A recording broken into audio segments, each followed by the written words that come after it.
The millionaire's ex-wife. A shocking encounter that changed everything. He was dining alone. A millionaire used to getting his way when he saw her. His ex-wife.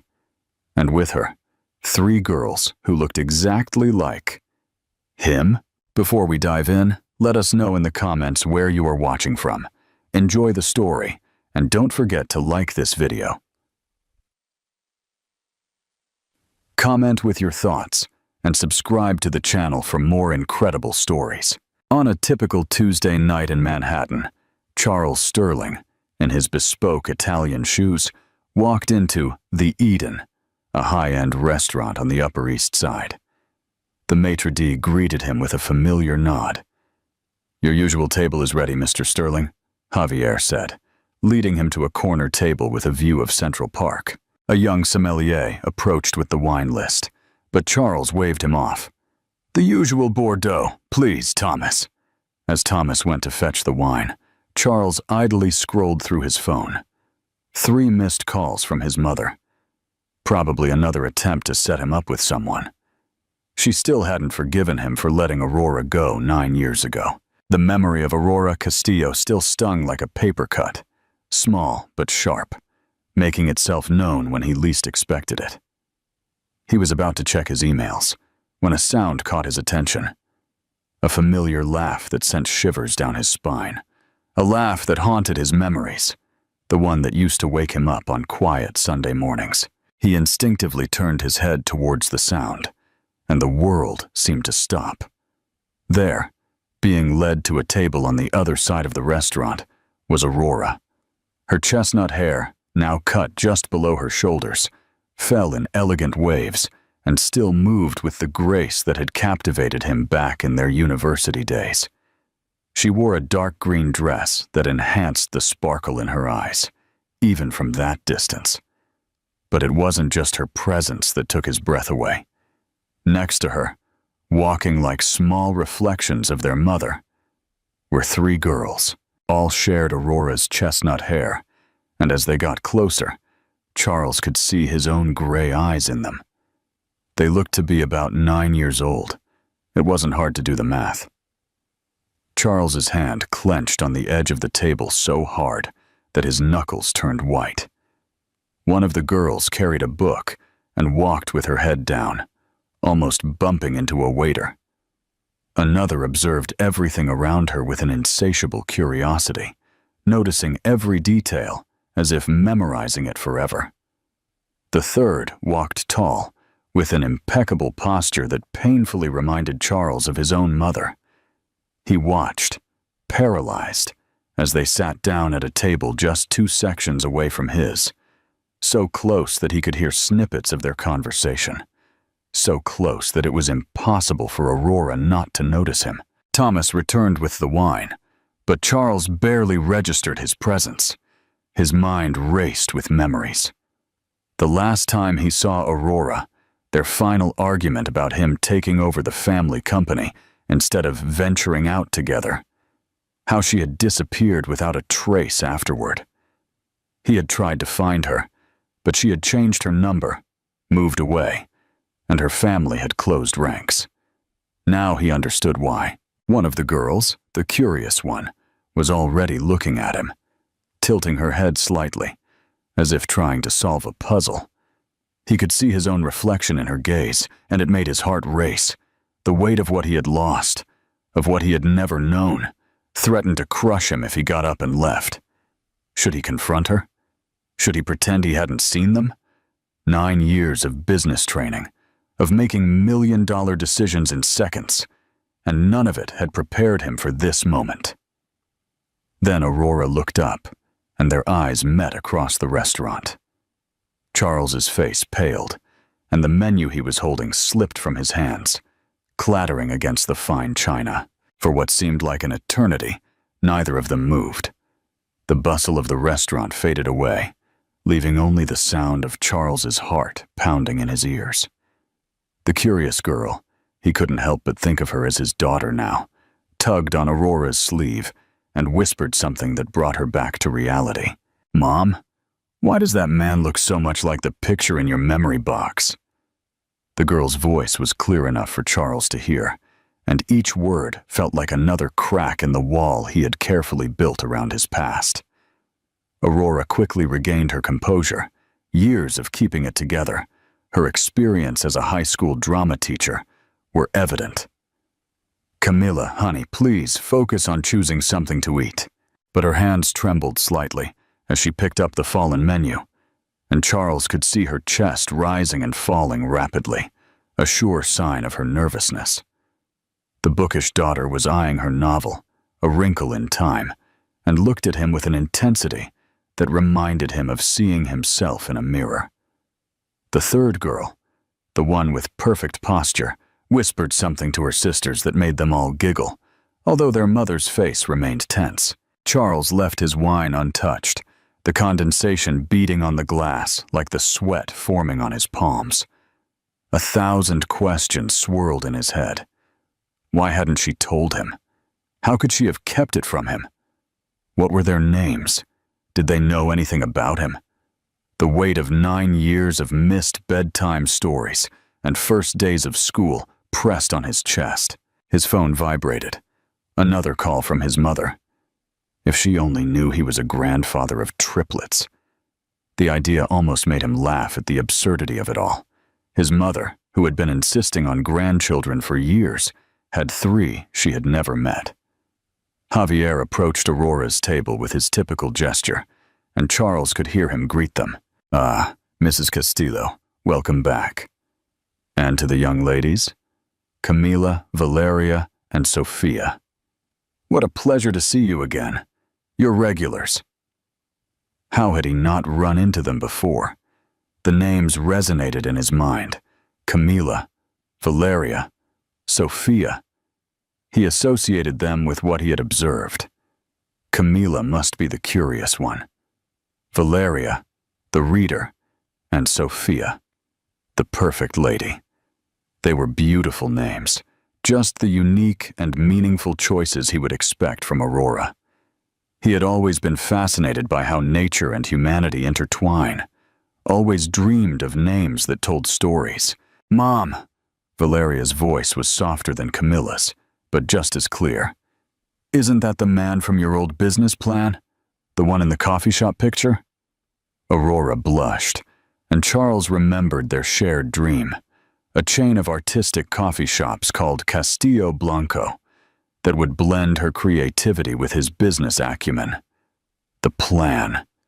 They had spent countless nights perfecting that dream, which dissolved when he decided to take over the family company's stores.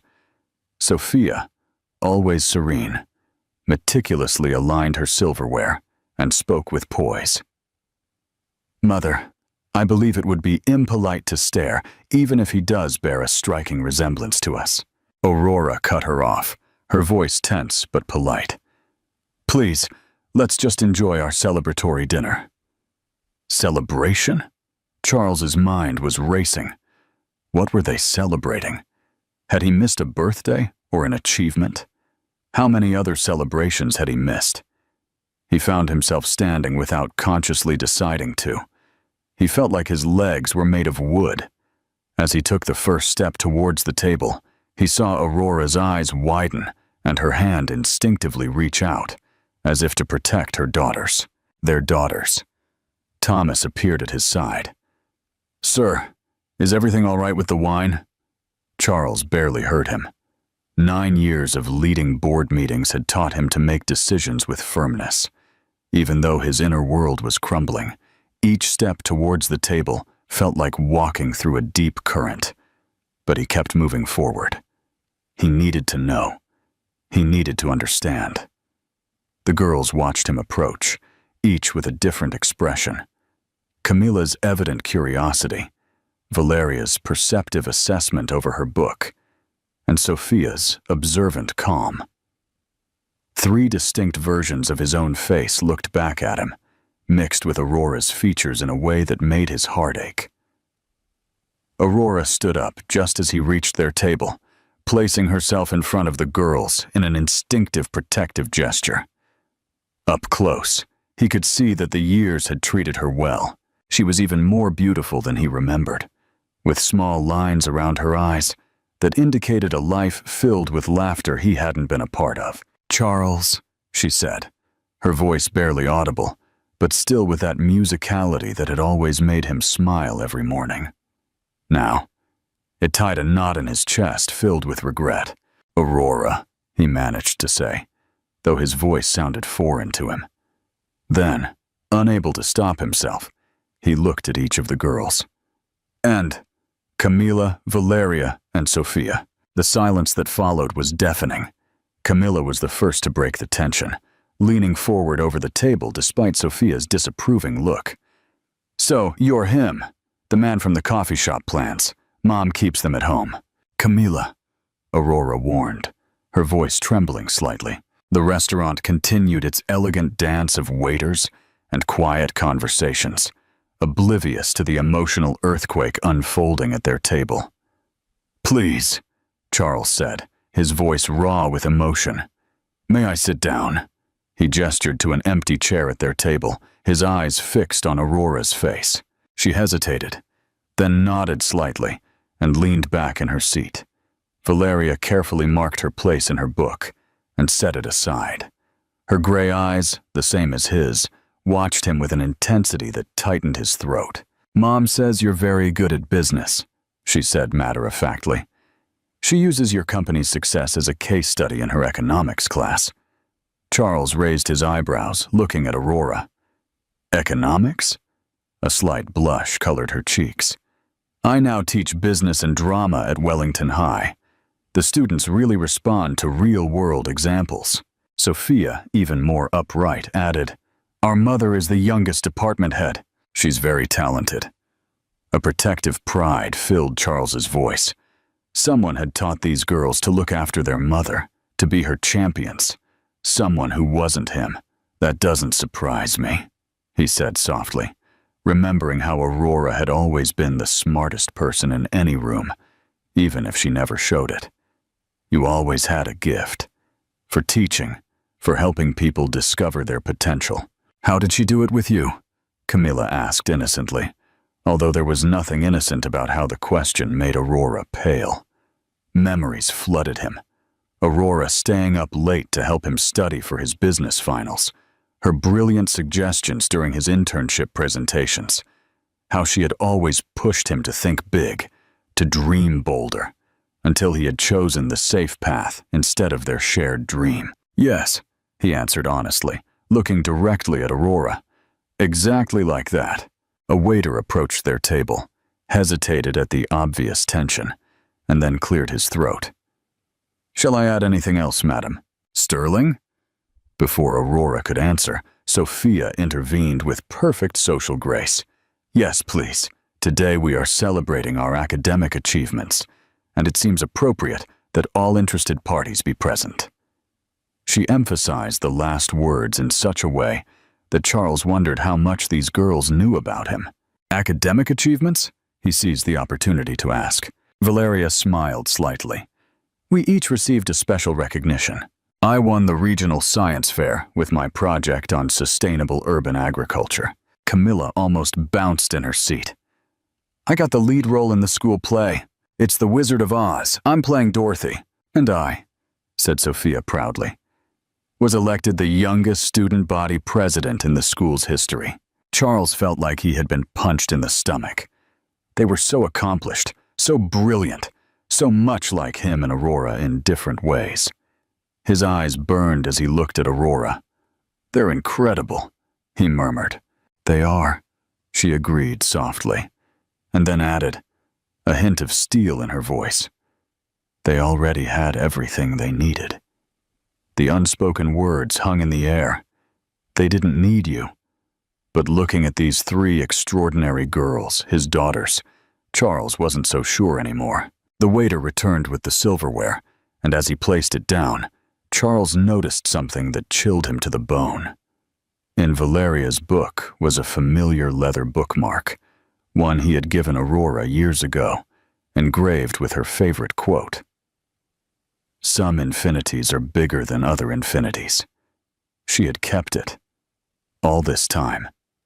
She had kept it, and now her daughter was using it, probably without knowing its significance.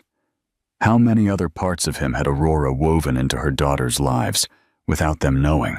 "Mr. Sterling," Sophia said formally, pulling him from his thoughts. "Since you are joining our celebratory dinner, perhaps you would also be interested to know about our plans for the future. We have been very strategic in our approach to high school." High school. The words hit him like stones. His daughters were planning their future, and he barely knew them. The weight of everything he had lost pressed down on him, threatening to crush him completely. The waiter arrived with the menus, offering a momentary reprieve from the tension. Charles watched as each girl handled the menu differently. Valeria methodically evaluating the options, Camila flipping through the pages with enthusiasm, and Sophia carefully examining the wine list, despite being too young to order. "The coca oven is excellent here," Charles commented automatically, and then realized he was giving menu suggestions to his own daughters, as if they were colleagues. The absurdity of the situation threatened to overwhelm him. "It's Mom's favorite dish," Camila said cheerfully. "She always orders it on special occasions." She paused, tilting her head. "Did you know that? Is that why you're ordering it too?" Aurora's hand tightened on her water glass. "Camila, remember what we've discussed about asking personal questions." "But Mom," Camila protested, "you always say that knowledge is power, and Mr. Sterling seems to know a lot about you. Besides, he has the same gray eyes as us, and the same furrow between his eyebrows when he thinks hard, just like Sophia when she prepares her speeches for student council." Valeria looked up from the menu, her analytical mind piecing things together. "And he has the same habit of touching his left fist when he's nervous, just like me during science presentations." "Girls," Aurora's voice was strained.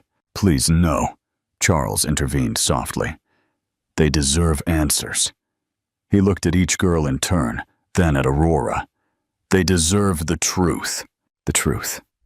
Sophia's voice was cautious, measured. "About why your picture is in Mom's memory box. About why she keeps the old Castillo Blanco business plans in her desk drawer. About why she always gets quiet on Father's Day." Aurora fell completely silent, and Charles felt like the air had been sucked out of the room. He hadn't known about Father's Day, hadn't known she still thought about then. "Or perhaps," Sophia continued with the same precision, "about why Mom accepted that teaching position at Wellington High 9 years ago, even though it was on the other side of the country from where he was building his company." Suddenly, everything clicked into place. Wellington High was in Seattle. That's why he had never seen them here. They must be in New York for a special occasion. The regional science fair, the school play, the student council position. These weren't just common achievements. They were the reasons they had returned to the city where it had all begun. "You moved to Seattle," he said quietly, looking at Aurora. "That's why I could never find you." "I had to," she whispered, and for the first time he saw tears in her eyes. "You had chosen your path. I had to choose mine." "Without telling me anything about them?" The words came out sharper than he intended, and he saw the 3 girls flinch slightly.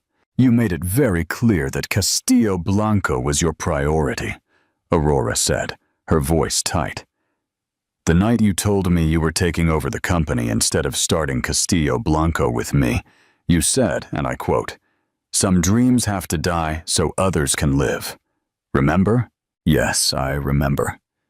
He had been so sure he was doing the right thing, following in his father's footsteps, securing their future. Their future, he had thought at the time.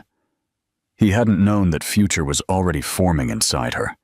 3 little lives that would inherit his gray eyes and her tenacious spirit. 3 weeks after that night, Aurora continued, her voice barely audible. "I found out I was pregnant with triplets. I went to your office to tell you." Charles's stomach clenched. He knew exactly what she was going to say next. The memory of that day had haunted him for years, though for completely different reasons than he had imagined. "But you were in a board meeting," she finished for him, her voice hoarse. And your assistant told me you were too busy to see anyone, not even me, that you had told them not to disturb you under any circumstances. Camila exhaled softly as Valeria's hand found her mother's under the table. Sophia's perfect posture faltered for the first time as she looked at her parents. You never came back, Charles said, and the realization hit him like a punch. That was the last time you tried to contact me. What would have been the point? Aurora asked, and now the tears were flowing freely. You had made your decision. Your father's company. Your legacy. I wasn't going to trap you in a life you hadn't chosen. The silence that followed was only broken by the soft clinking of fine china at nearby tables. Charles looked at his hand spread out on the immaculate white tablecloth, trying to grasp the magnitude of what he had lost, with a simple order to his assistant. No interruptions. You thought you were protecting me, he said slowly, looking at Aurora. By not telling me, you thought you were freeing me to pursue my ambitions? Weren't those ambitions worth more to you than anything else? The bitterness in her voice was tinged with an old pain. The great Charles Sterling, following in his father's footsteps, building an empire. An empty empire, he replied, his voice breaking. Do you know what I did with Castillo Blanco? Our plans? All four of them looked at him with identical curiosity. Even Sophia seemed to forget her perfect posture as she leaned forward slightly. I built it anyway, 3 years ago. Not as our chain of coffee shops, but as a charitable foundation. It funds arts education and business training for underprivileged youth, because every time I passed a coffee shop, I remembered our dream. I remembered you. Aurora brought her hand to her mouth. The Castillo Blanco Foundation. It's yours. It's mine, she confirmed, and then looked at the girls. And now I suppose it's theirs, too. Valeria's analytical mind was clearly racing, in addition to everything else. The foundation that funded our school's new performing arts center. It's named after Mom. It's named after both of you, Charles said softly. Castillo Blanco. I never stopped thinking about what we could have built together. Camila, who had been uncharacteristically quiet, suddenly spoke. Mom cries every time she reads about the foundation in the newspaper. She keeps all the articles in her. Camila, Sophia interrupted, showing a protectiveness that tugged at Charles's heart. These girls had grown up watching their mother carry this burden alone. No, it's okay, Aurora said, dabbing her eyes with her napkin. They should know. I kept all the articles because I wanted you girls to know that Mr. Sterling, does good things in the world. That it's not just about profit margins and corporate takeovers. But you never told him about us, Valeria said, a hint of accusation in her voice. We could have known him. We could have been part of that good work. Would you have wanted that? Charles asked suddenly, looking at each girl in turn. To know me? To be part of my life? We already are, in a way, Sophia replied diplomatically. Our mother made sure we knew about Blanco Technologies' environmental initiatives. We follow your company's charitable works. We even, she glanced at her sisters, who nodded encouragingly, even bought shares in the company with our allowance last year. 1 share each. Charles felt his heart swell. Your shareholders, very small ones, Valeria clarified. But we wanted to own a piece of, well, of your world, even if you didn't know about us. I would have given you the world, Charles whispered, his voice thick with emotion. Everything I've built, everything I am. It would have been yours. It should have been yours. And now, Camila asked, her usual bubbly curiosity replaced by an almost desperate hope. Could it be ours now? Aurora took her daughter's hand, but Charles spoke first. It already is. Whether you want it or not, whether you're ready or not, everything I have is yours. My name, my company, my foundation, and my heart. If you want it. Aurora's breath hitched. Charles, you can't just what? His voice was soft but firm. Can't just offer my daughters what is rightfully theirs? Can't just try to make up for 9 lost years? It's not that simple, Aurora protested. But Sophia interrupted her with an uncharacteristic emotion in her usually controlled voice. Why not? She asked, her perfect composure cracking a little. We've spent our whole lives knowing half of who we are, reading about our father in business magazines, watching his interviews on CNBC, pretending we're only interested in the business success stories. She paused, recomposing herself. When we just wanted to know if we inherited our love for numbers from him or from you. The numbers are definitely from him, Aurora said softly, a small smile playing on her lips. I was always the creative one. But both are in us, Valeria observed, her analytical mind working overtime. Like when Camila acts. She has your dramatic flair, Mom, but Dad's strategic thinking when approaching each role. The word Dad hung in the air like a fragile soap bubble, and Charles's heart skipped a beat at hearing it for the first time. And when Sophia runs student council meetings, Camila added, enthusiastic about the topic. She uses Mom's teaching techniques, but Dad's negotiation strategies. We've watched all your TED Talks, Dad, Sophia added, looking at Charles slightly flushed. All of them? Charles asked, his voice thick with emotion. Valeria confirmed several times. We've analyzed your speaking patterns, your management philosophies, your approach to corporate responsibility. It's like we've been studying for an exam we never thought we'd take. The waiter approached again, looking unsure. Would you like to order? Yes, Sophia said decisively, taking charge again. I think we all need a moment to properly review the menus, and perhaps, she added with a meaningful look at her mother, consider new possibilities. As everyone picked up their menus, Charles noticed that Aurora's hands were trembling slightly. He wanted to reach out and calm them, as he used to before her drama performances in college. But he no longer had that right. Oh, Aurora, he said quietly as the girls debated appetizers. I know this is overwhelming for everyone, but they are extraordinary.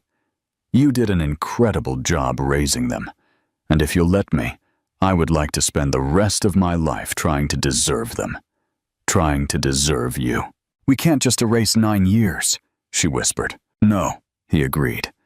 But maybe we can build something new. Something even better than Castillo Blanco. Before Aurora could respond, Camila's voice interrupted with her characteristic enthusiasm. Mom, they have your favorite chocolate souffle for dessert. Remember you said it reminded you of your first date? She stopped abruptly, looking at her parents with wide eyes. Oh, with Dad. Here, in this restaurant. The memory hit them both at the same time. Their first date at the Eden, barely affordable on their grad student budgets, sharing the same souffle because they could only afford one dessert between them. Had Aurora been coming here all these years, ordering the same dessert, keeping that memory alive? Her gaze told him everything he needed to know. If you're enjoying this video and want more content like this, subscribe and turn on the notification bell. That way, you won't miss any of the incredible stories we'll be posting soon. Your support greatly helps the channel grow and allows us to bring you more of what you love. Thank you. The waiter returned to take their order, creating a brief respite from the emotional intensity. Charles couldn't help but notice how each girl ordered. Valeria, requesting detailed information about the preparation methods. Camila choosing with impulsive enthusiasm, and Sophia negotiating a subtle menu modification with diplomatic skill. Like a board meeting, he murmured, earning an inquisitive look from Aurora. The analyst, the innovator, and the negotiator. They're like the perfect corporate team. They're not a corporate team, Aurora said sharply, and then softened. They're just girls. They're girls who need to be allowed to just be girls. Charles nodded slowly. You're right. I'm sorry. I think I'm trying to find ways to connect with them through the only world I've known for the past 9 years. We don't mind, Valeria interjected, who had clearly been listening. In fact, I wanted to ask you about your recent shift towards sustainable technology investments. The market analysis you published last quarter suggested— Valeria, Aurora interrupted gently. Perhaps we could save the business conversation for— For when? Sophia challenged, surprising everyone with her intensity. For another 9 years? Mom, we've spent our lives tiptoeing around this, around him, around who we are. Maybe it's time to stop pretending we're just 3 random talented students from Wellington High. Camilla nodded vigorously. Yeah. You know how hard it is to pretend we don't notice when business newspapers have Dad's picture on the cover?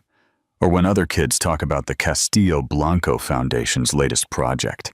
Or when Grandma Sterling tells us we have our father's business sense but refuses to say anything else about him? Only by accident, Sophia clarified.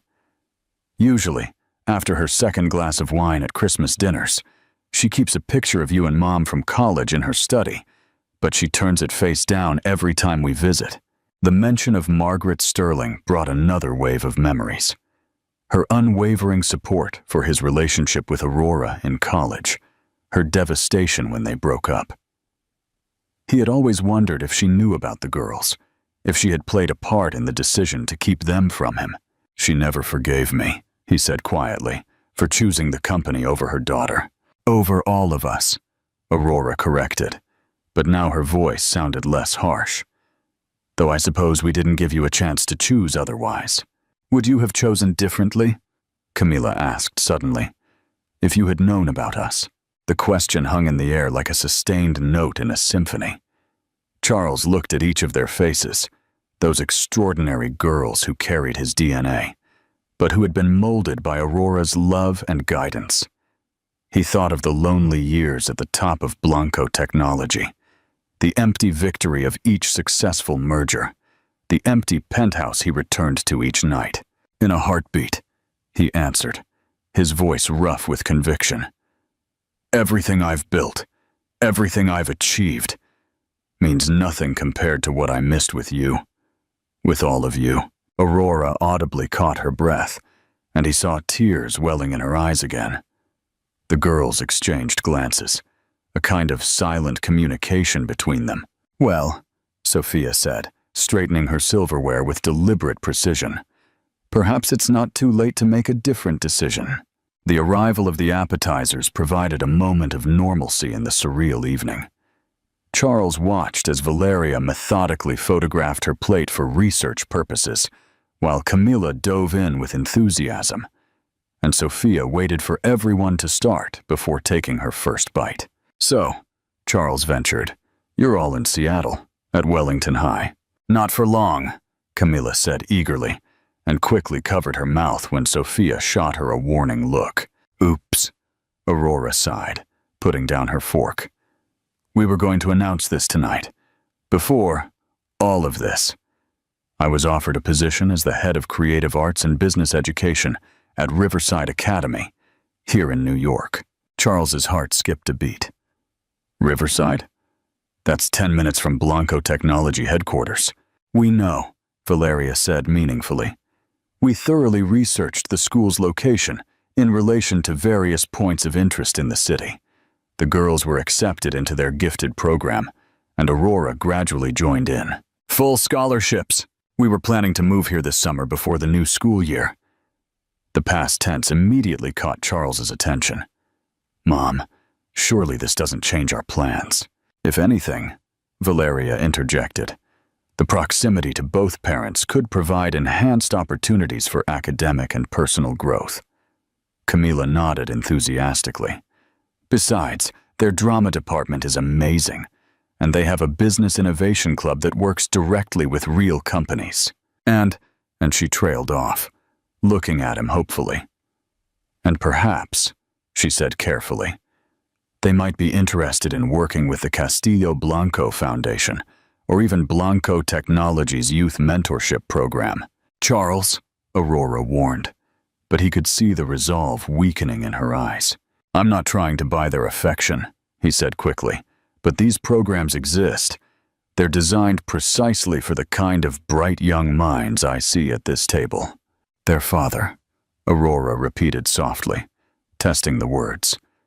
It's still so strange to hear it out loud.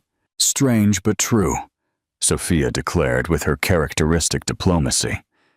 And as the elected student body president of my school, I can state with some authority that refusing to acknowledge the truth rarely leads to productive outcomes. Valeria put down her fork with scientific precision.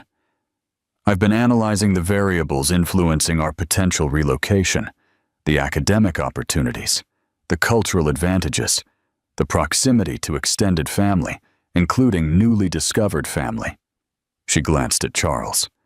The data strongly supports the decision, and I've already memorized my audition monologue for Riverside's drama club, Camilla added. It's from that play you did with Mom in college. Mom? The Glass Menagerie. Aurora's hand trembled as she picked up her water glass. You found our old program in your memory box, the three girls said in unison, and then laughed at their synchronicity.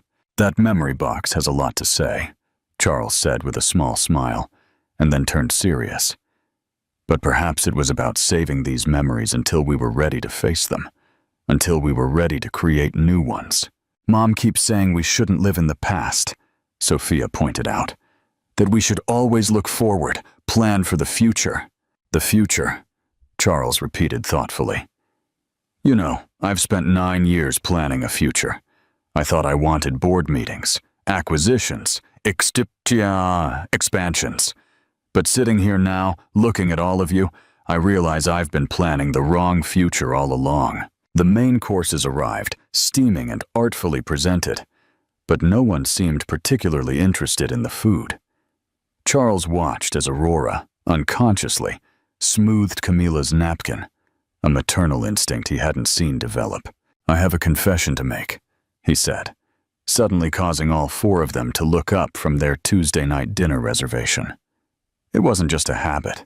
I kept it because... She paused, gathering her courage. Because this was our night, a date every Tuesday for 2 years in college. I guess I never let it go. Just like my mother never gave up on the coffee shop dream, Valeria observed. She has 3 different business plans in her desk, each updated to current market conditions. Aurora blushed. You went through my desk? For research purposes, Sophia clarified diplomatically. We were trying to understand everything. Everything we missed, Charles said quietly. Everything I missed.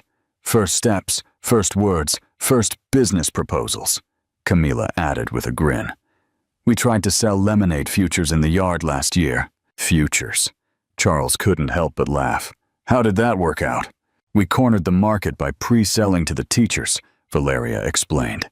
Then we reinvested the profits in a cookie venture that Sophia negotiated with the school cafeteria, Camilla added proudly.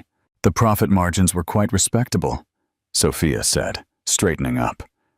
Though Mom made us donate most of it to the school library. Aurora shook her head, but she was smiling. I should have known they inherited that entrepreneurial spirit from you. They've been running small businesses since they were 6, Charles said, his voice cracking slightly. 6.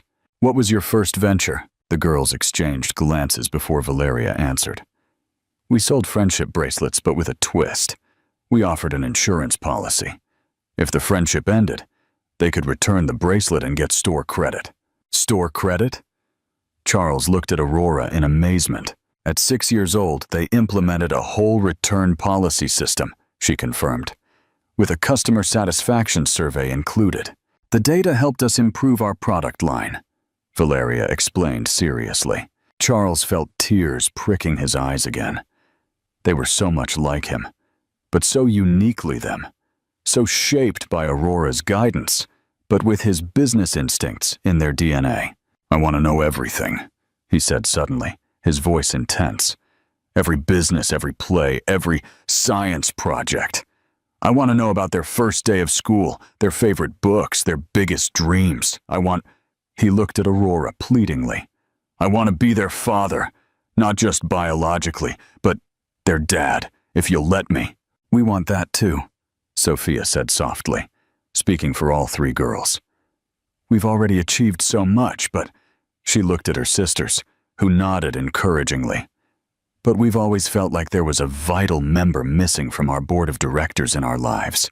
That's a very professional way to put it, Aurora said, but her voice was gentle. Well, we are Sterlings, Camila pointed out. Even though we've been using the last name Castillo, the silence that followed was charged with possibilities. Charles looked at Aurora, really looked at her, seeing both the girl he had loved in college and the strong woman who had raised their daughters alone. What if, he said slowly, we stopped letting the fear of the past dictate our future? What if we took all this love, all this potential, and built something new?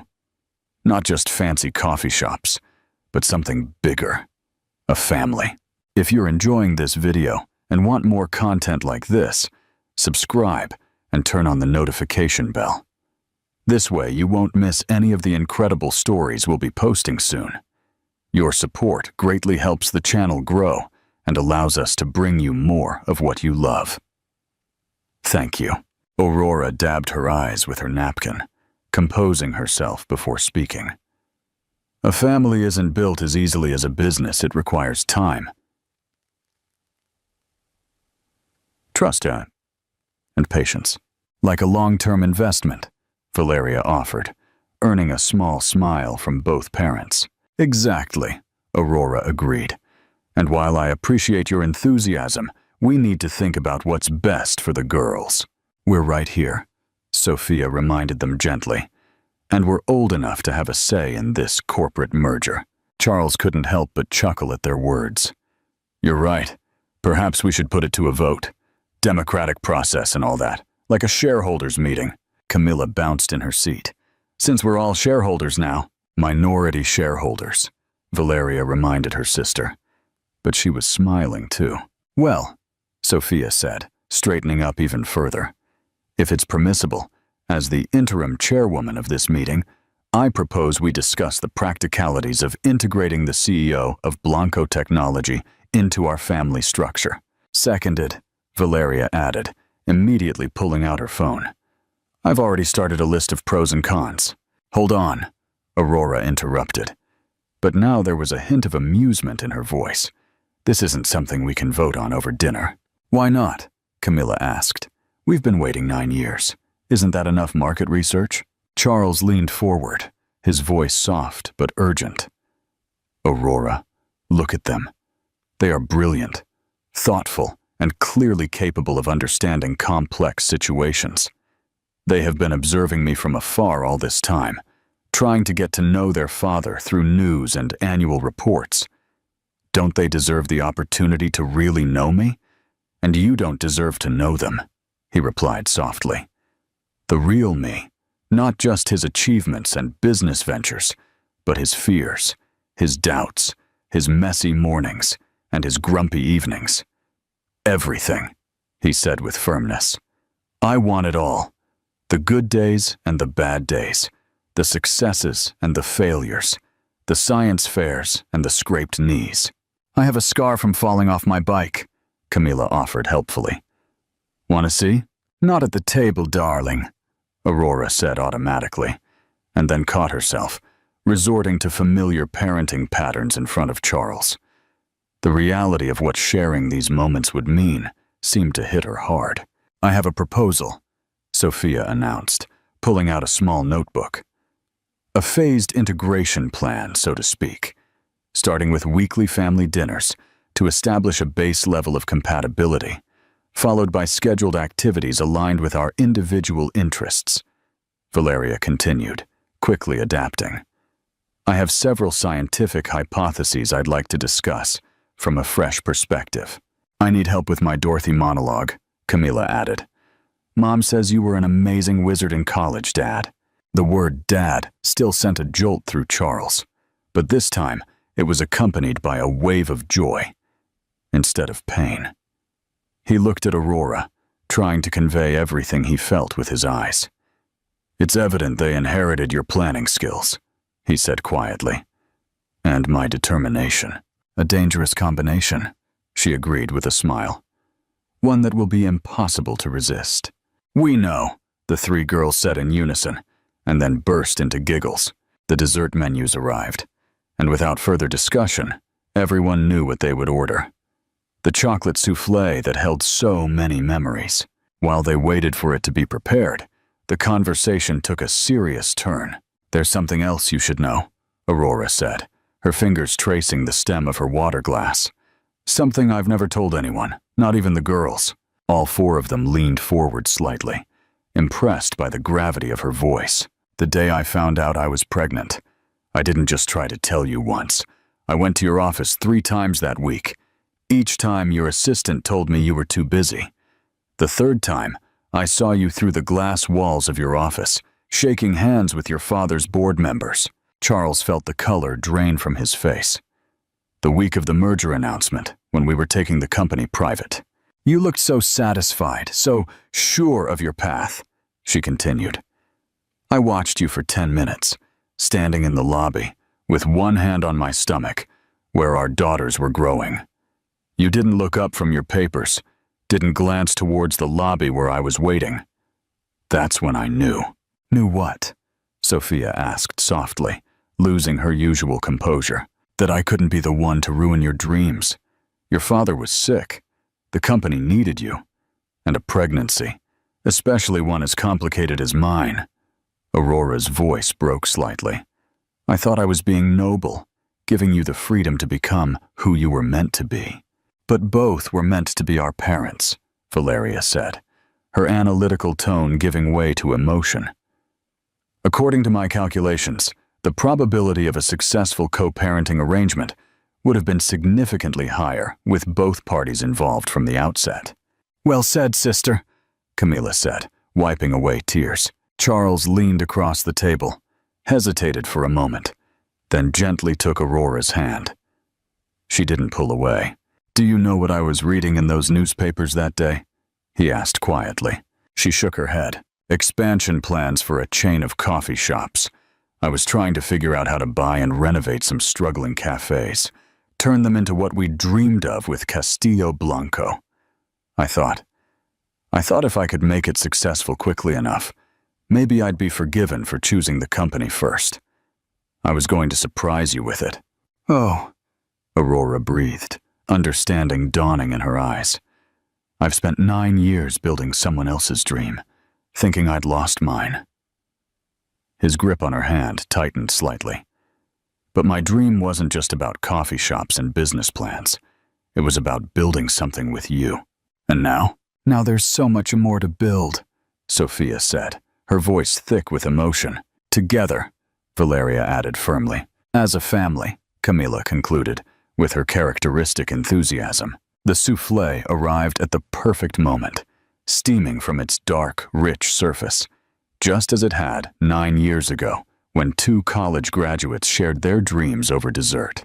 "I propose an amendment to the integration plan," Sophia announced, sitting up straighter as she fought back tears. "Starting now? Not next week. Not after a period of adequate analysis, now." "Seconded," Valeria said immediately, her eyes suspiciously bright. "All in favor?" Camilla asked. "Braham." Raising her hand, 4 more hands joined hers without hesitation as they shared the souffle. 5 spoons this time, instead of 2. Javier approached their table, looking apologetic. "I'm sorry, Miss Castillo, Mr. Sterling, but it's almost closing time." They all looked up in surprise. Somehow the hours had flown by like minutes. The restaurant was almost empty, the city lights twinkling through the windows, where the sunset colors had been at the beginning. "Time flows differently when you're rewriting your future," Sophia observed. "Philosophically speaking, of course," Valeria added, pulling out her phone. "I've prepared a preliminary schedule of family activities, taking into account everyone's current commitments and optimal opportunities for bonding." "And I already told all my friends I'm getting a dad," Camilla announced, nearly making Aurora drop her spoon. "When you sent the group text," Sophia clarified.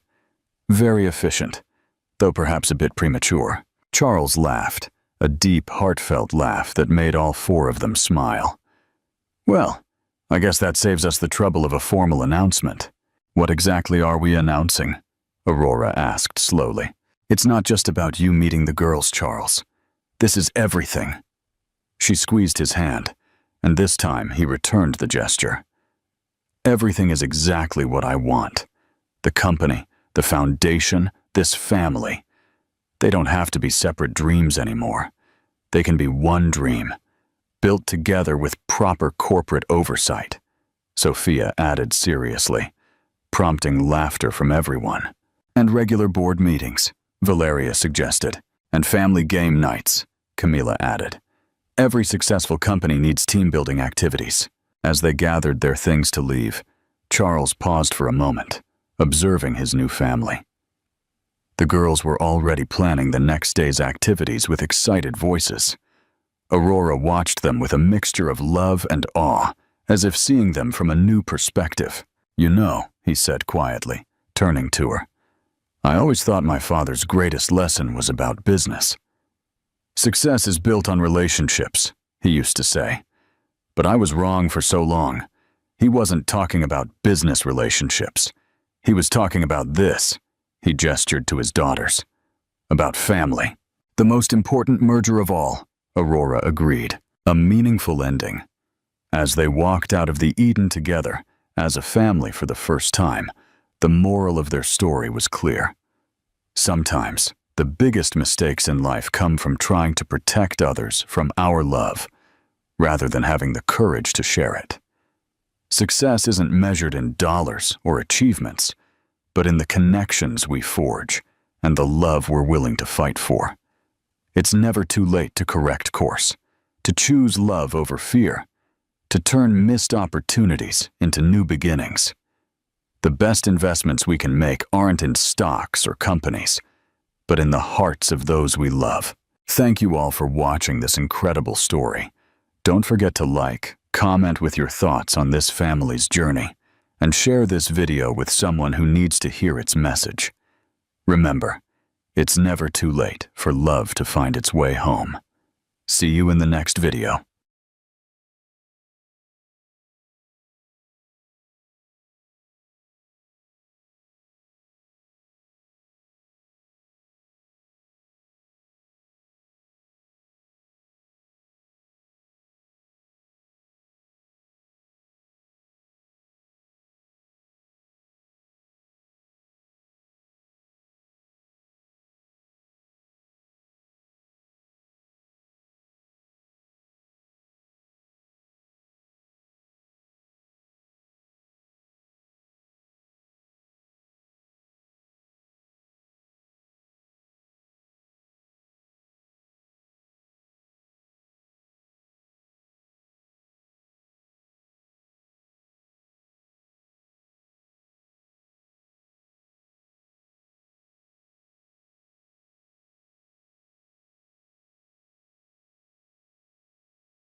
The sound of shattering glass echoed through the penthouse suite of the Alexander Industries Tower. Blake Alexander, 34-year-old tech mogul and Boston's most eligible bachelor, stared in disbelief at the champagne flute fragments scattered across his imported Italian marble floor. She said no. Blake's voice was barely above a whisper, as if speaking the words any louder might make them more real. His assistant, Marcus, shifted uncomfortably by the door. "Yes, sir. Ms. Collins declined your dinner invitation." Her exact words were, "Tell Mr. Alexander I'm not interested in becoming another notch on his designer belt." Blake ran his fingers through his dark, meticulously styled hair. This was unprecedented. Women didn't say no to Blake Alexander. They certainly didn't send back his custom-made invitations delivered with rare blue orchids flown in from Thailand. He owned half of Boston's skyline, for God's sake. "Did you tell her who I am?" Blake demanded, his steel blue eyes narrowing. Marcus adjusted his glasses nervously. She knew exactly who you were, sir. That seemed to be part of the problem." Blake paced the floor, carefully avoiding the glass shards. His reflection bounced off the floor-to-ceiling windows that showcased the glittering Boston skyline, a kingdom he had built from nothing. A kingdom that apparently held no sway over one Emma Collins, head librarian at the Boston Public Library. "Find out everything about her," Blake ordered, straightening his bespoke suit jacket. "And I mean everything. What she likes, what she hates, her favorite food, books, music." "Sir," Marcus interrupted gently, "maybe the issue is precisely that approach. Your reputation precedes you." Blake stopped pacing. His string of high-profile flings was well documented by the tabloids. The billionaire Casanova, they called him. Last month's charity gala photo of him with twin supermodels still dominated the gossip sites. "I just want dinner with her, Marcus," Blake insisted, though he wasn't entirely sure why this particular rejection stung so much. He had glimpsed Emma only once, during a library fundraiser he'd reluctantly attended. She had been passionately arguing about the importance of physical books in a digital age, completely unaware of who he was, or how much power he wielded in the room. Her complete indifference had been intriguing. Perhaps a less ostentatious approach, Marcus suggested. Blake's phone buzzed. Another crisis at the company needed his attention. Always another crisis. Always another deal. Always another conquest. But for the first time in years, Blake Alexander felt something different stirring. A challenge. "Cancel my meetings tomorrow morning," he said suddenly. "I think it's time I visited the library." What Blake didn't know was that Emma Collins had her own complicated reasons for avoiding men like him, and that his appearance in her carefully ordered world was about to set in motion a chain of events neither of them could have anticipated. As his private elevator descended, Blake smiled to himself. He'd never had to work for a woman's attention before, but then again, he hadn't built a billion-dollar empire by backing down from a challenge. The Boston Public Library's main reading room was bathed in golden morning light as Emma Collins shelved returned books with practiced efficiency. At 32, she found peace in the ordered world of the library that had eluded her in other aspects of life. Her chestnut hair was pulled back in a practical bun, her glasses occasionally sliding down her nose as she worked. "Emma, there's someone asking for you at the reference desk," her colleague Olivia whispered, approaching with wide eyes. "And well, you should just come see." Emma frowned. "I'm almost done here. Trust me," Olivia insisted. "You want to handle this one personally." Sighing, Emma followed Olivia to the front where she stopped dead in her tracks. Standing at the reference desk, dressed in a casual button-down that probably cost more than her monthly rent, was Blake Alexander. In person, he was even more striking than in his magazine covers, tall with an easy confidence that radiated power. Several patrons were openly staring. "Ms. Collins," he said with a smile that had charmed countless women across continents. "I'm looking for a book recommendation." Emma's expression remained neutral despite her racing pulse. "What sort of books do you enjoy, Mr. Alexander?" "I'm not sure. That's why I need a librarian's expertise." He leaned against the counter. What would you recommend to someone who's used to getting everything he wants? The self-help section is on the second floor, Emma replied coolly. Specifically, books on handling rejection. A woman nearby stifled a laugh. Blake's smile faltered momentarily before returning with renewed interest. Actually, I'm genuinely looking for something to read. His voice softened. Contrary to what the tabloids suggest, I do read books that aren't quarterly reports.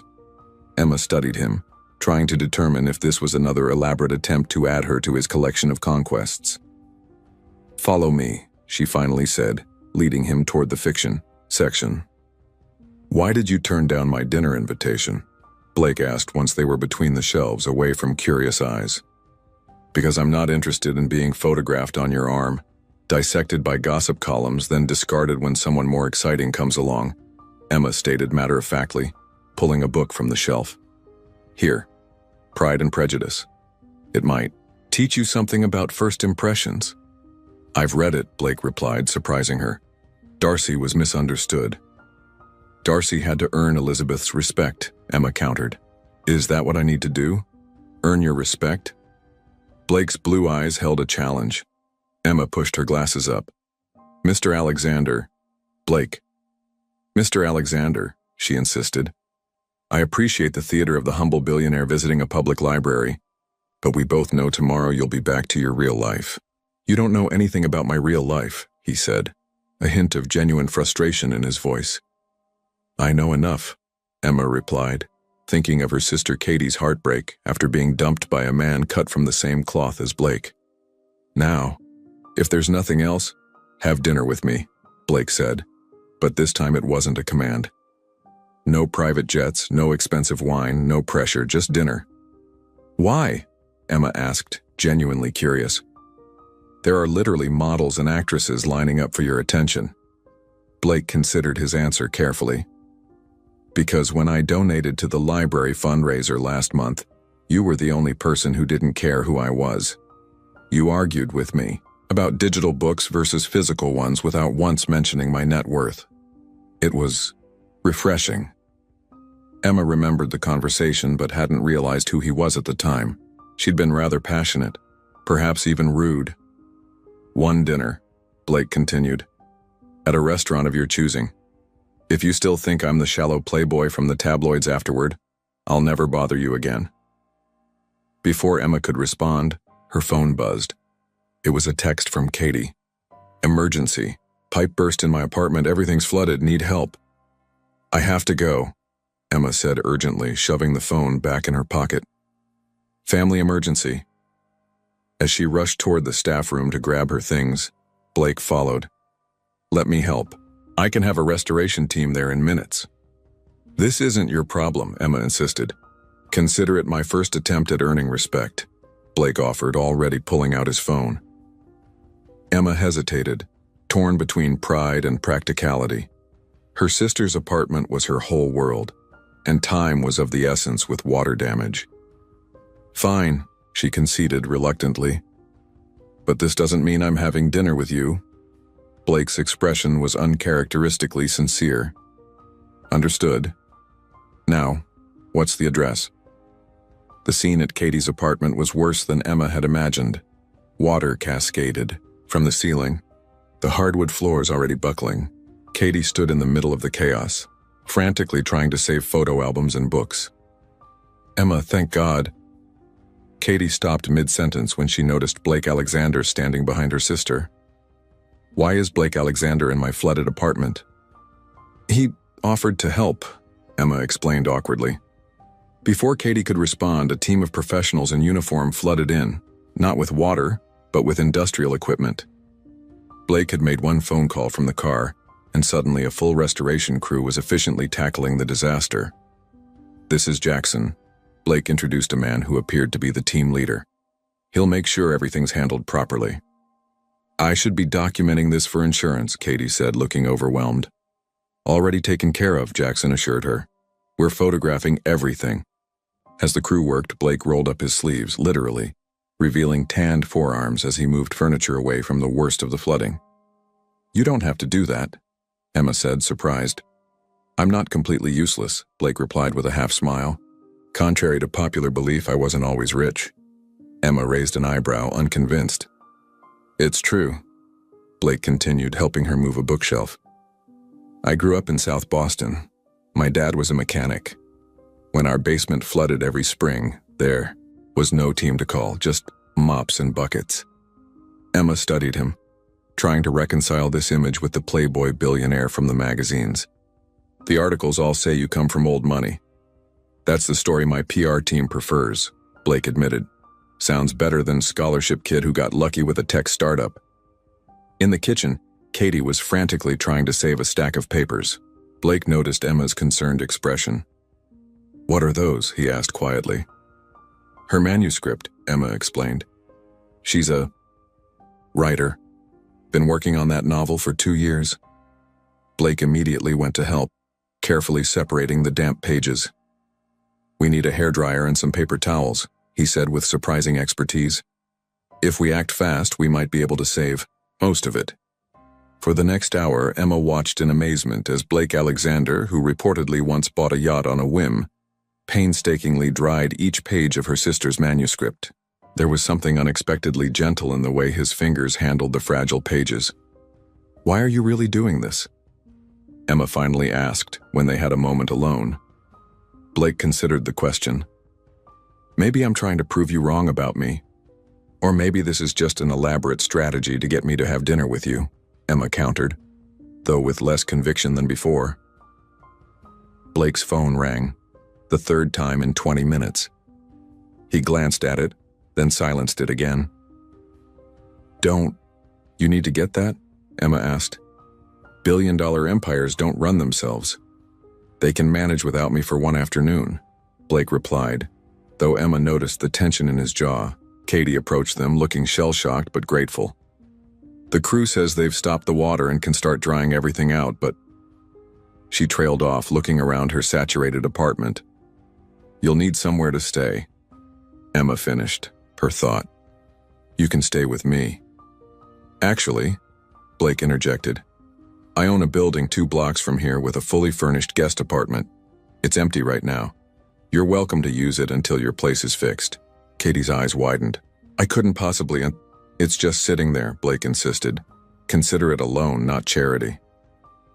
Later, after Katie was settled in the immaculate apartment, which Emma suspected was worth more than most people's primary residences, Blake walked Emma to her car.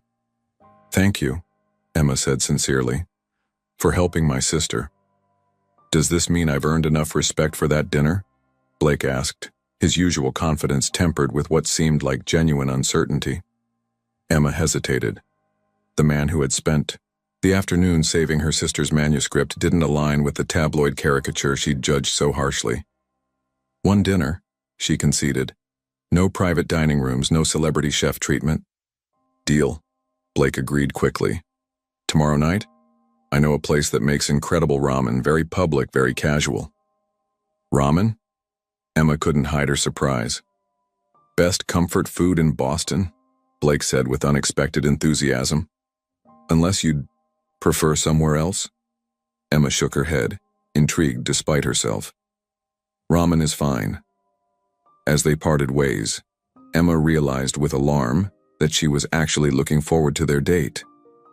"No," she corrected herself firmly. "Not a date. A dinner." There was a difference. Blake watched her drive away, realizing he'd just rescheduled a crucial investor meeting for a bowl of noodles with a librarian. Marcus would think he'd lost his mind. Maybe he had. The ramen shop was tucked away in a narrow alley off the main street, its weathered wooden sign barely visible beneath the soft glow of paper lanterns. Emma arrived 15 minutes early, a habit from childhood she'd never shaken, and found herself scanning the bustling sidewalk for any sign of Blake. She smoothed down her emerald-wrapped dress, chosen after an embarrassingly long deliberation, for someone who'd insisted this wasn't a real date. When Blake appeared, he was almost unrecognizable. Gone was the power suit and slicked-back hair. Instead, he wore dark jeans, a simple navy Henley that accentuated his broad shoulders, and glasses, actual prescription glasses, that lent him an intellectual air Emma hadn't expected. His usual bodyguard and entourage were conspicuously absent. "You look surprised," Blake said, a hint of vulnerability in his smile as he approached. "Disappointed?" "Just processing," Emma admitted, taking in this transformed version of Boston's most notorious playboy. "I didn't recognize you without your billionaire costume." "That's the idea." Blake's eyes lingered on her for a moment longer than necessary. "You look beautiful, by the way. Green suits you." A warmth crept up Emma's neck that had nothing to do with the steam rising from the ramen shop's open kitchen. She deflected with practiced ease. "How did you even find this place? It's not exactly on the Billionaire's Guide to Boston." "My college roommate's family owned it," Blake explained as they entered. "I used to wash dishes here when I was broke and trying to launch my first startup." "Hero," he called out to an older Japanese man behind the counter who broke into a wide grin at the sight of him. "Blake-kun, too long." Hero abandoned his post to embrace Blake with genuine affection. "And with a real date, not those plastic women. From TV." Emma couldn't help but laugh at Blake's embarrassed expression. This wasn't the carefully orchestrated charm she'd expected, but something far more appealing: authenticity. They were led to a corner table intimate without being secluded. The restaurant was packed with an eclectic mix of students, local families, and workers from nearby businesses. Not a single person seemed to recognize the tech magnate in their midst. "You come here often?" Emma asked, genuinely curious. "When I need to remember who I really am," Blake replied, then looked immediately self-conscious. That sounded less cliché in my head. "No, I get it." Emma surprised herself with the admission. "Sometimes I hide in the rare manuscripts room at the library when everything gets too loud. Just me and 500-year-old books that have survived wars, plagues, and time itself. Makes my problems seem smaller." The conversation flowed with unexpected ease as they ordered. Blake in fluent Japanese that made Emma raise her eyebrows appreciatively. They shared steaming bowls of tonkotsu ramen, the rich broth swimming with tender slices of chashu pork, perfectly jammy eggs, and springy noodles that demanded their full attention. "So," Blake said, skillfully maneuvering his chopsticks, "what made you become a librarian? Passion for literature or love of silence?" "Both," Emma confessed. "But mostly I believe stories save lives, mine included." She hesitated, then decided to offer a piece of herself. "My mom died when I was 12. Dad worked double shifts to keep us afloat. Books became my escape, my comfort, my education on how to be human when everything hurt too much." Blake's expression softened. "I'm sorry about your mom. Long time ago," Emma said, though the gentle understanding in his eyes made her throat tighten unexpectedly. "What about you? How does a mechanic's son become a tech billionaire before 30? "Sheer terror of ending up back where I started," Blake admitted with startling honesty. "And insomnia. Turns out you can build an empire when you never sleep." "That's not sustainable," Emma observed. "Says who?" Blake challenged with a half-smile. "The dark circles under your eyes," Emma replied boldly, "and the fact that you've checked your phone 17 times in 45 minutes. Blake looked genuinely startled, then chagrined. He pulled out his phone and switched it off completely, a gesture that, for someone like him, felt oddly intimate. "Tell me about your sister," he said, changing the subject. "The writer." Emma's face lit. "But Katie's brilliant. Her novel's about a woman who discovers she can see how much time people have left to live. It explores grief, mortality, the value of moments when you know they're finite." She paused. "She's been rejected by 32 publishers. But she keeps writing. Every day. Sometimes I think she believes in her stories more than she believes in herself." Something shifted in Blake's expression. "I'd like to read it someday." "Why?" Emma challenged. "So you can play literary agent now?" "No," Blake replied seriously. "Because it matters to you." The simple truth of his words hung between them, unexpectedly weighty. Emma searched his face for any sign of the practiced charm she'd been guarding against, but found only earnest attention. Their conversation meandered through books they loved, places they'd traveled, Blake everywhere for business, Emma nowhere but everywhere through pages, and childhood memories both sweet and painful. Time slipped away unnoticed until Hero began to dim the lights, a gentle hint they were closing. "I can't believe it's almost midnight," Emma said, startled. "Shall I walk you home?" Blake offered, then quickly added, "Just to your door. No expectations." The night air was crisp as they strolled through Boston's historic streets, their shoulders occasionally brushing. Emma's apartment was only 15 minutes away, but they took their time, neither quite ready for the evening to end. "You haven't asked about my business once," Blake observed. "Should I have?" Emma replied. "Everyone does. It's usually all they want to talk about." "I'm more interested in the person than the portfolio," Emma said simply. They reached her brownstone apartment building, pausing at the bottom of the steps. The moment stretched between them, electric with possibility. "I had a nice time," Emma admitted, surprising herself with her honesty. "Nice enough to do it again?" Blake asked, his usual confidence replaced by something more tentative. Before Emma could answer, her phone rang. She glanced at it, frowning. "It's Katie. She never calls this late." The moment she answered, Katie's panicked voice came through. "Emma, turn on the news. Channel 7. Blake watched Emma's expression transform from confusion to horror as she fumbled with her keys, rushing inside. He followed, concern overriding propriety, as Emma turned on her small television. There on the screen was Blake's face next to hers, captured leaving the ramen shop. The headline scrolled beneath, "Billionaire Blake Alexander's New Conquest Mystery Woman Unveiled." Emma stared at the television in horror. The reporter's voice droned on about Blake's notorious dating history and speculated about his latest fling with the unassuming librarian. They had footage of them walking, laughing, and even a moment when Blake had gently tucked a strand of hair behind her ear, a gesture that had seemed private and tender in the moment, now dissected for entertainment. "I have to go," Blake said, immediately pulling out his phone. "I'll fix this." "Fix this?" Emma echoed, her voice hollow. "How exactly do you fix a national news story?" "I have a PR team, Emma. This isn't the first time."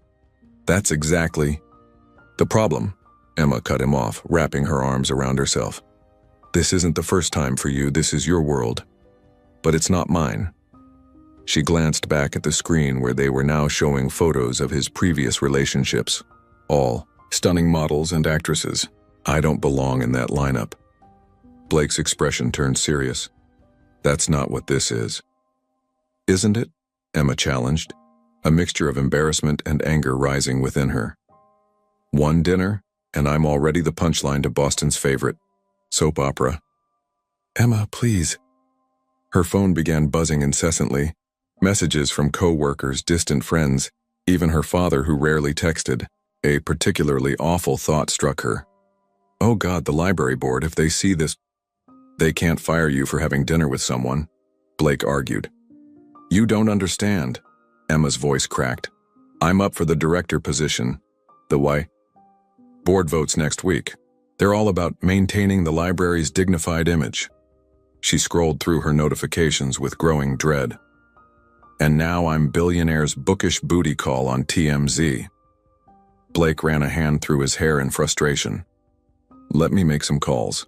I can have this contained by morning." "Contained?" Emma's laugh was bitter. "My life isn't one of your PR problems to manage, Blake.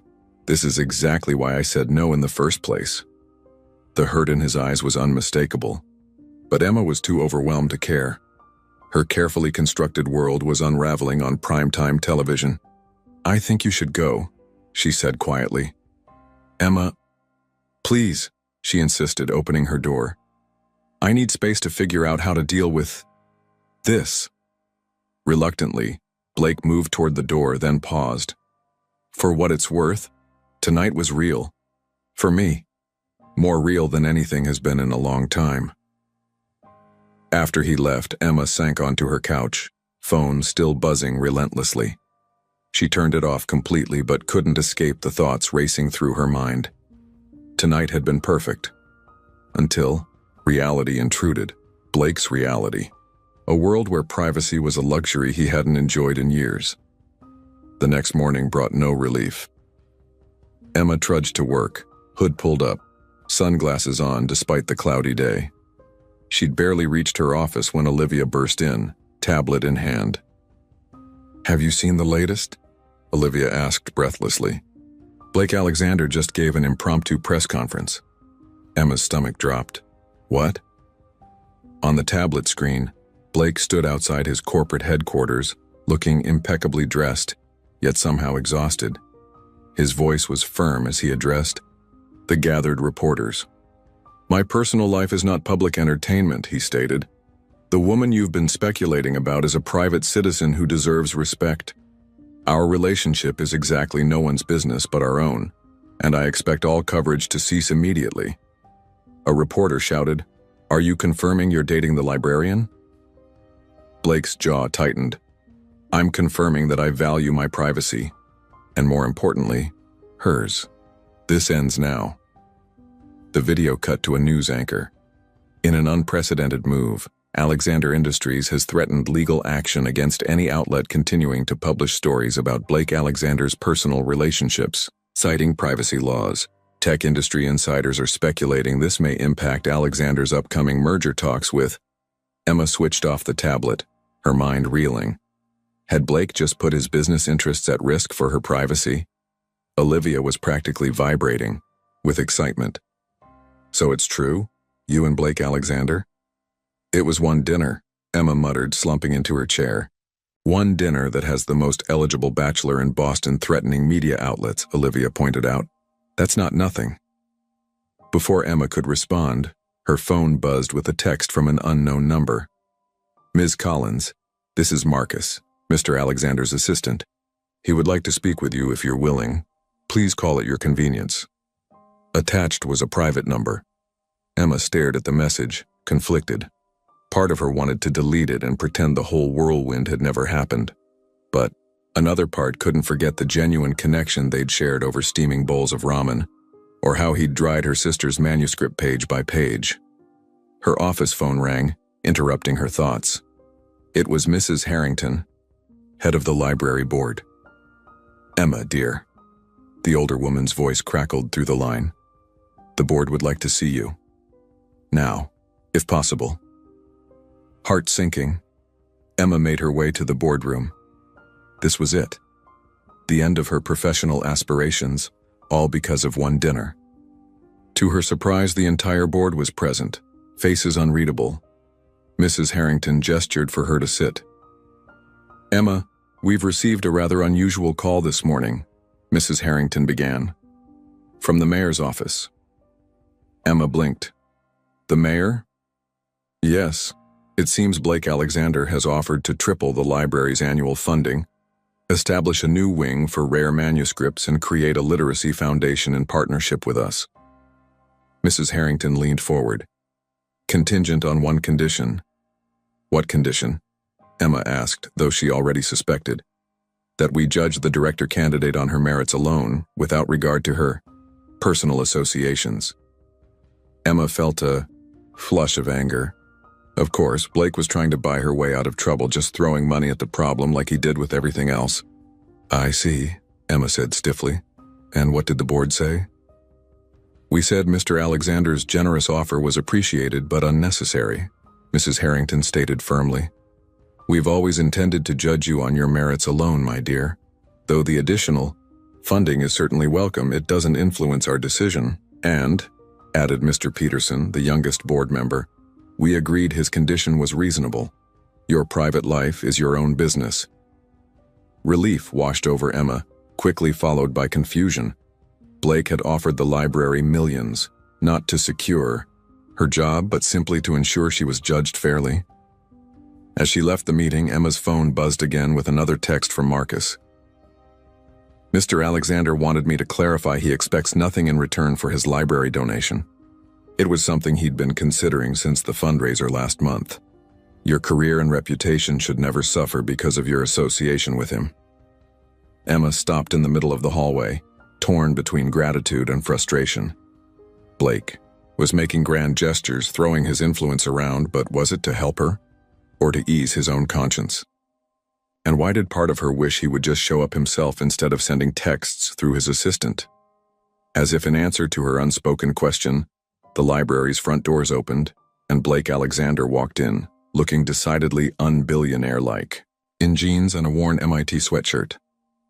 He carried 2 cups of coffee and wore an expression of uncertainty Emma had never seen in any of his magazine covers. Their eyes met across the lobby, and everything else seemed to fade away. The library atrium fell silent as Blake approached Emma, the morning sunlight streaming through the skylights casting a spotlight on their unexpected reunion. Patrons and staff alike tried to pretend they weren't watching Boston's most famous billionaire nervously holding 2 coffee cups. "You're all over the news," Emma said quietly when he reached her. "Not the first time," Blake replied with a wry smile, offering her one of the coffees. "Oat milk latte with cinnamon. Your sister mentioned it was your favorite." Emma accepted the cup, surprised he'd remembered such a detail. "You talked to Katie?" "She called me, actually. Said you were too stubborn to do it yourself." His blue eyes searched hers. "Can we talk? Somewhere private?" Emma led him to the rare manuscripts room, her sanctuary. The room smelled of old paper and wood polish, the kind of scent that money couldn't buy. Blake looked around with genuine appreciation at the climate-controlled displays of literary treasures. "I'm sorry," they both said simultaneously, then laughed, breaking the tension. "You go first," Emma offered. Blake set his coffee down on a reading table. "I'm sorry your privacy was invaded because of me. I'm sorry I couldn't protect you from that. But I'm not sorry about our dinner or getting to know you." Emma sighed, running her finger along the edge of an ancient manuscript case. "I'm sorry I panicked. It's just, I've spent my whole life being invisible, Blake. Comfortable, in the background. Then suddenly I'm on national TV being dissected by strangers. I understand," Blake said softly. "More than you know." "Do you?" Emma challenged. "Your life has been public for years." "And I hate every second of it," Blake admitted, surprising her. "The real me, the one who reads classics, who misses working with his hands, who just wanted to build something useful, got buried under billionaire Blake years ago." He moved closer, not touching her, but close enough that Emma could see the genuine emotion in his eyes. "Then I met a woman who argued with me about books, who didn't care about my bank account, who called me on my bullshit. And for the first time in years, I felt like myself again." Emma's resolve weakened. "Blake, I canceled the merger," he interjected. Emma blinked, confused. "What merger?" "With Technovate, the deal I've been working on for 2 years." Blake ran a hand through his disheveled hair. "My board thinks I've lost my mind." "Why would you do that?" "Because they were demanding guarantees about my public image. Stable, predictable, marketable." His voice was bitter. "They had concerns about me dating a normal person instead of the approved celebrity types, said it made me look unsophisticated." Emma's eyes widened. "You canceled a billion-dollar deal because of me?" "No," Blake corrected firmly. "I canceled it because of me. Because I'm tired of letting other people dictate who I can be." He took a deep breath. "But I'd be lying if I said you weren't part of it. You reminded me there's more to life than acquisitions and stock prices." A silence fell between them, heavy with possibility. "The board offered me the director position," Emma said finally. Blake's face lit up. "Emma, that's wonderful." "I haven't accepted yet," she continued. "I needed to talk to you first." "To me? Why?" Emma set her coffee down and met his gaze squarely. "Because if I take it, I need to know if this," she gestured between them, "is something real. Something worth the risk." Blake's expression softened. "Ask me." "Ask you what?" "Whatever you need to know to make your decision." Emma took a deep breath. "If we tried this, really tried, what happens when the novelty wears off? When I'm just Emma the librarian and the challenge is gone?" "The challenge was never the point," Blake said simply.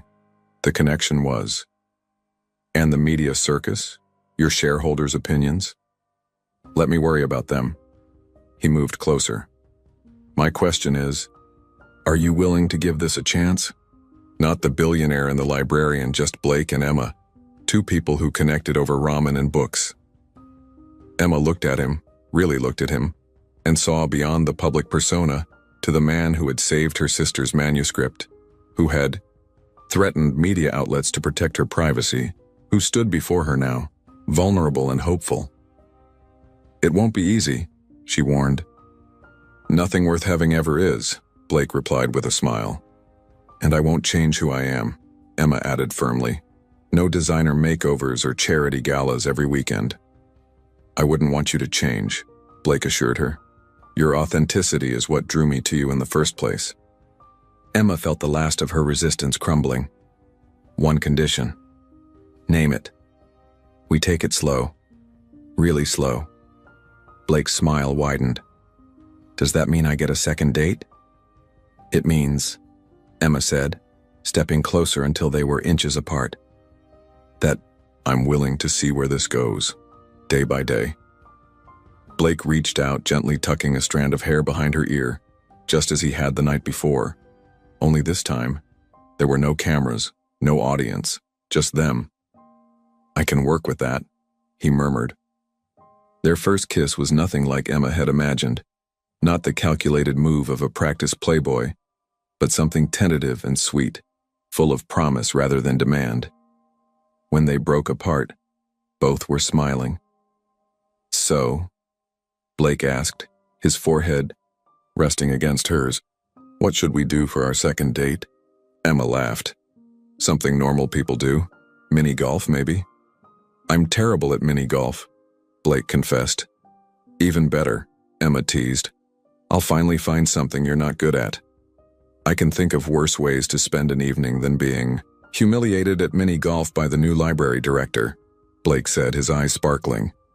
Their moment was interrupted by Blake's phone buzzing, his board no doubt still in crisis mode over his canceled merger. At the same time, Emma noticed Mrs. Harrington hovering near the door, clearly waiting to speak with her.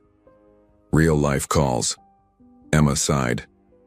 Let it wait another minute, Blake said, pulling her close again. 6 months later, the tabloids still occasionally featured photos of Boston's most unlikely power couple, the billionaire and the librarian.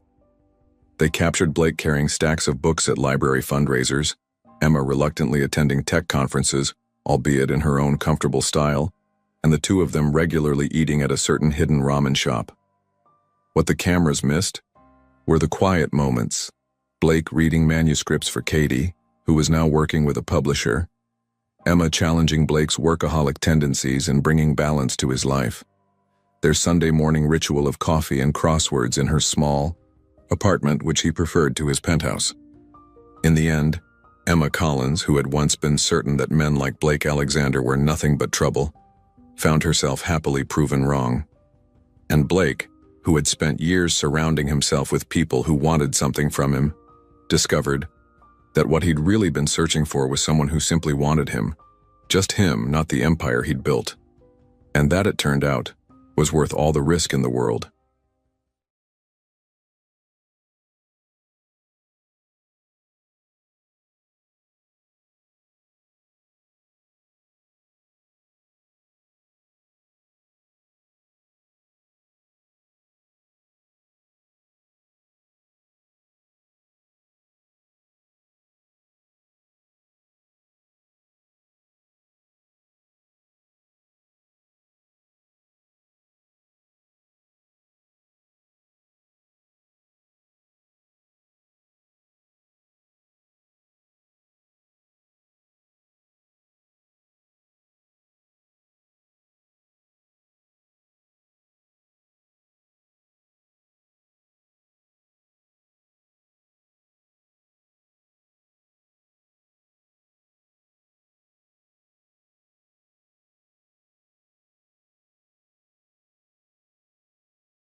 The first crack of thunder split the sky like a gunshot, sending a murder of crows erupting from the ancient jacaranda tree that had stood sentinel over the Ribeiro farm for 3 generations. Elena Ribeiro, 17 years old with eyes the color of Brazilian coffee beans, stood frozen in the doorway of her family's weathered farmhouse, clutching a manila envelope that felt heavier than the storm clouds gathering overhead. "Elena, minha filha, please understand." Miguel Ribeiro's voice cracked like dry leather, his calloused hands trembling as he reached for his daughter. The man who had once carried 100-pound coffee sacks on his shoulders now couldn't bear the weight of his own shame. "Don't!" Elena's scream tore through the humid afternoon air. "Don't you dare call me your daughter!" She thrust the papers toward him, her hands shaking with rage. "You sold me to Augusto Mantovani, the man they call the Widowmaker." Inside the house, a weak cough echoed from the master bedroom. Elena's fury momentarily wavered as she glanced toward the sound. Her mother, Gabriela, fighting stage 4 lymphoma, with the determination of a woman who had worked the coffee fields since she was 12. Miguel's weathered face crumpled. "The treatments, Elena. Hospital San Lucas wants 500,000 reais up front. Your mother has days, maybe a week. Mantovani," he offered. His voice trailed off, unable to finish the sentence that had condemned his daughter. "My freedom for her life," Elena whispered, the words tasting like ash in her mouth. The distant rumble of engines interrupted their confrontation. A convoy of obsidian Mercedes-Benz vehicles materialized through the coffee plants like mechanical predators, their pristine paint jobs an obscene contrast to the red earth that had sustained the Ribeiro family for generations. From the lead vehicle emerged Augusto Mantovani himself, 6 feet of calculated menace wrapped in a Tom Ford suit that cost more than the Ribeiro farm's annual harvest. At 62, his silver hair was immaculately groomed, his face carved from marble and cruelty. 3 wedding rings adorned a chain around his neck, trophies from his previous marriages, all of which had ended in tragedy. "Miss Ribeiro," Mantovani's voice slithered through the humid air like a venomous snake. His pale blue eyes, lifeless as a doll's, appraised her with clinical detachment. "Your photographs didn't do you justice. Though I see you've inherited your mother's fire." He paused, savoring the word. "I do so enjoy taming wild things." Elena straightened her spine, meeting his gaze with defiance that made her father flinch. "I am not a thing to be tamed, Senor Mantovani." A smile played at the corners of his thin lips, the expression of a cat toying with a mouse. "Not yet, my dear. But in 3 days' time at the Cathedral of São Paulo you will become Mrs. Augusto Mantovani. And then—" He let the threat hang in the air like the approaching storm. "Sir?" Miguel stepped forward, hat in hand. "The money. For my wife's treatment." Without looking away from Elena, Mantovani snapped his fingers. A bodyguard, built like a bull and twice as mean, approached with a briefcase. Inside lay neat stacks of Brazilian reais, more money than the Ribeiros had seen in their lifetime. "Consider it a down payment," Mantovani said smoothly. "The remainder will be transferred after the ceremony. Provided, of course, that your daughter proves satisfactory." Elena's stomach churned. She thought of her mother, pale and withering in the bedroom, unaware that her only child was being bartered like livestock at a country fair. She thought of her dreams, university in Rio, studying marine biology, falling in love with someone who saw her as more than a beautiful possession. "I need to say goodbye to my mother," Elena said, her voice steady, despite the tremor in her hands. Mantovani checked his Patek Philippe watch, a timepiece worth more than most Brazilians earned in a decade. 5 minutes, then we leave for São Paulo. Your new life awaits." Elena rushed to her mother's bedside. Gabriela Ribeiro, once vibrant and strong, now resembled a faded photograph of herself. Her eyes, still sharp despite the morphine, locked onto her daughter's face. "Elena, what's happening? I heard shouting." Elena forced a smile, the greatest performance of her young life. "Nothing, Mai. I'm going to the city for a while. For work. Papa found me a good position." Gabriella's frail hand found Elena's. "You're lying, Mina Pequena.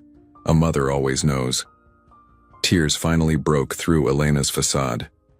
"I love you, Mai, more than all the stars in the sky. And I love you more than all the coffee beans in Brazil," Gabriella whispered back. Their special saying since Elena was small. Outside, Mantovani's driver honked impatiently.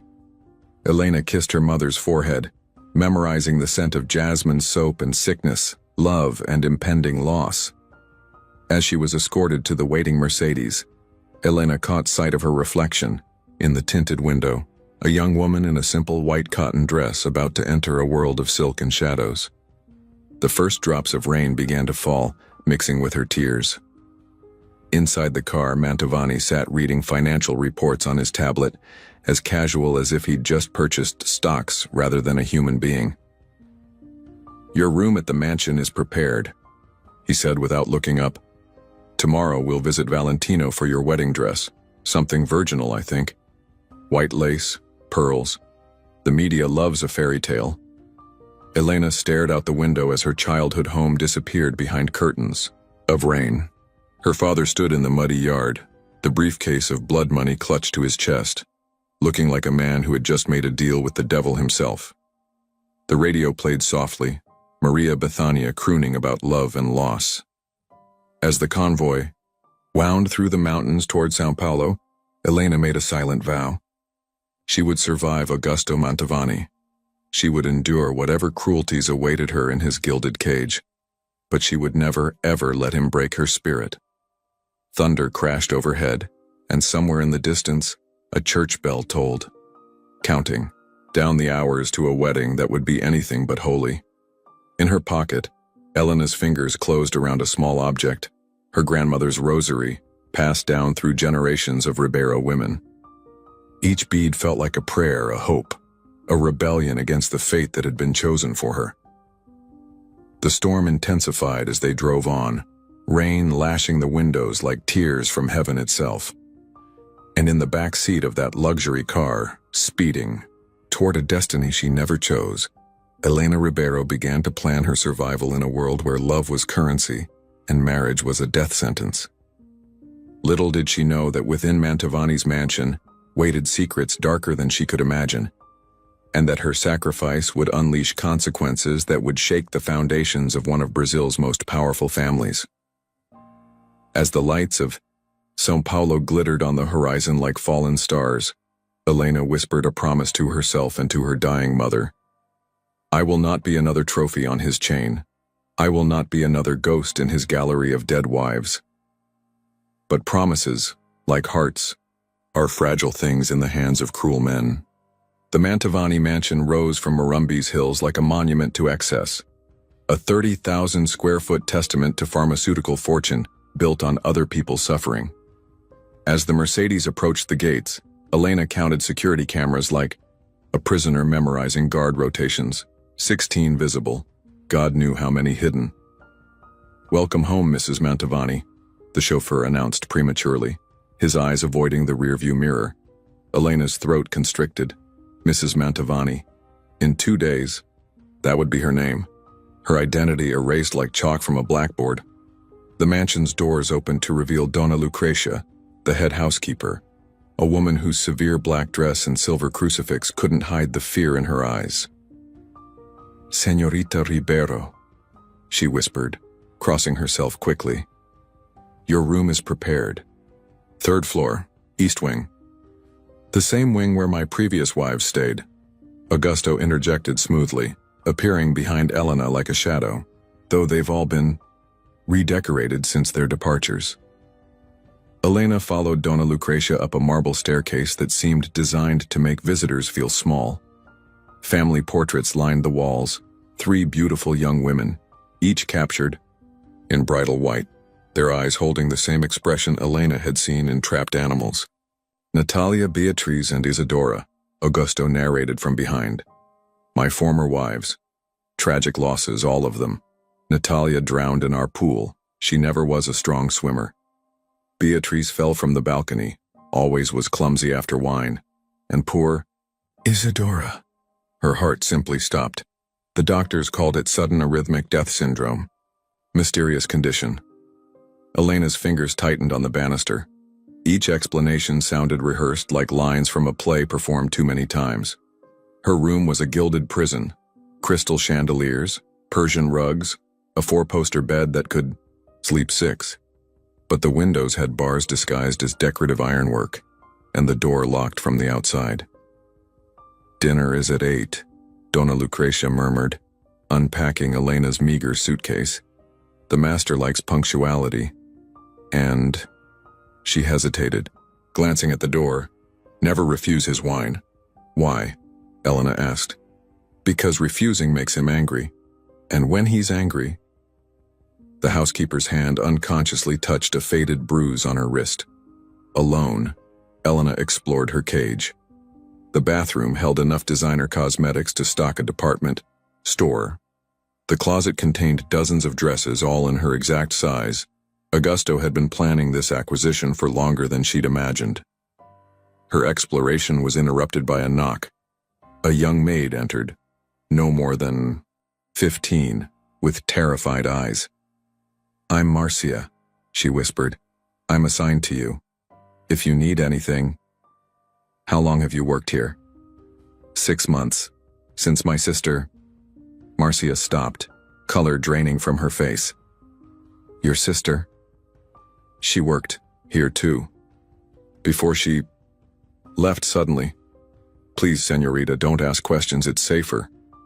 At dinner, Elena met the inner circle of Augusto's empire. His son Ricardo, 40, with his father's cruel eyes but none of his charm.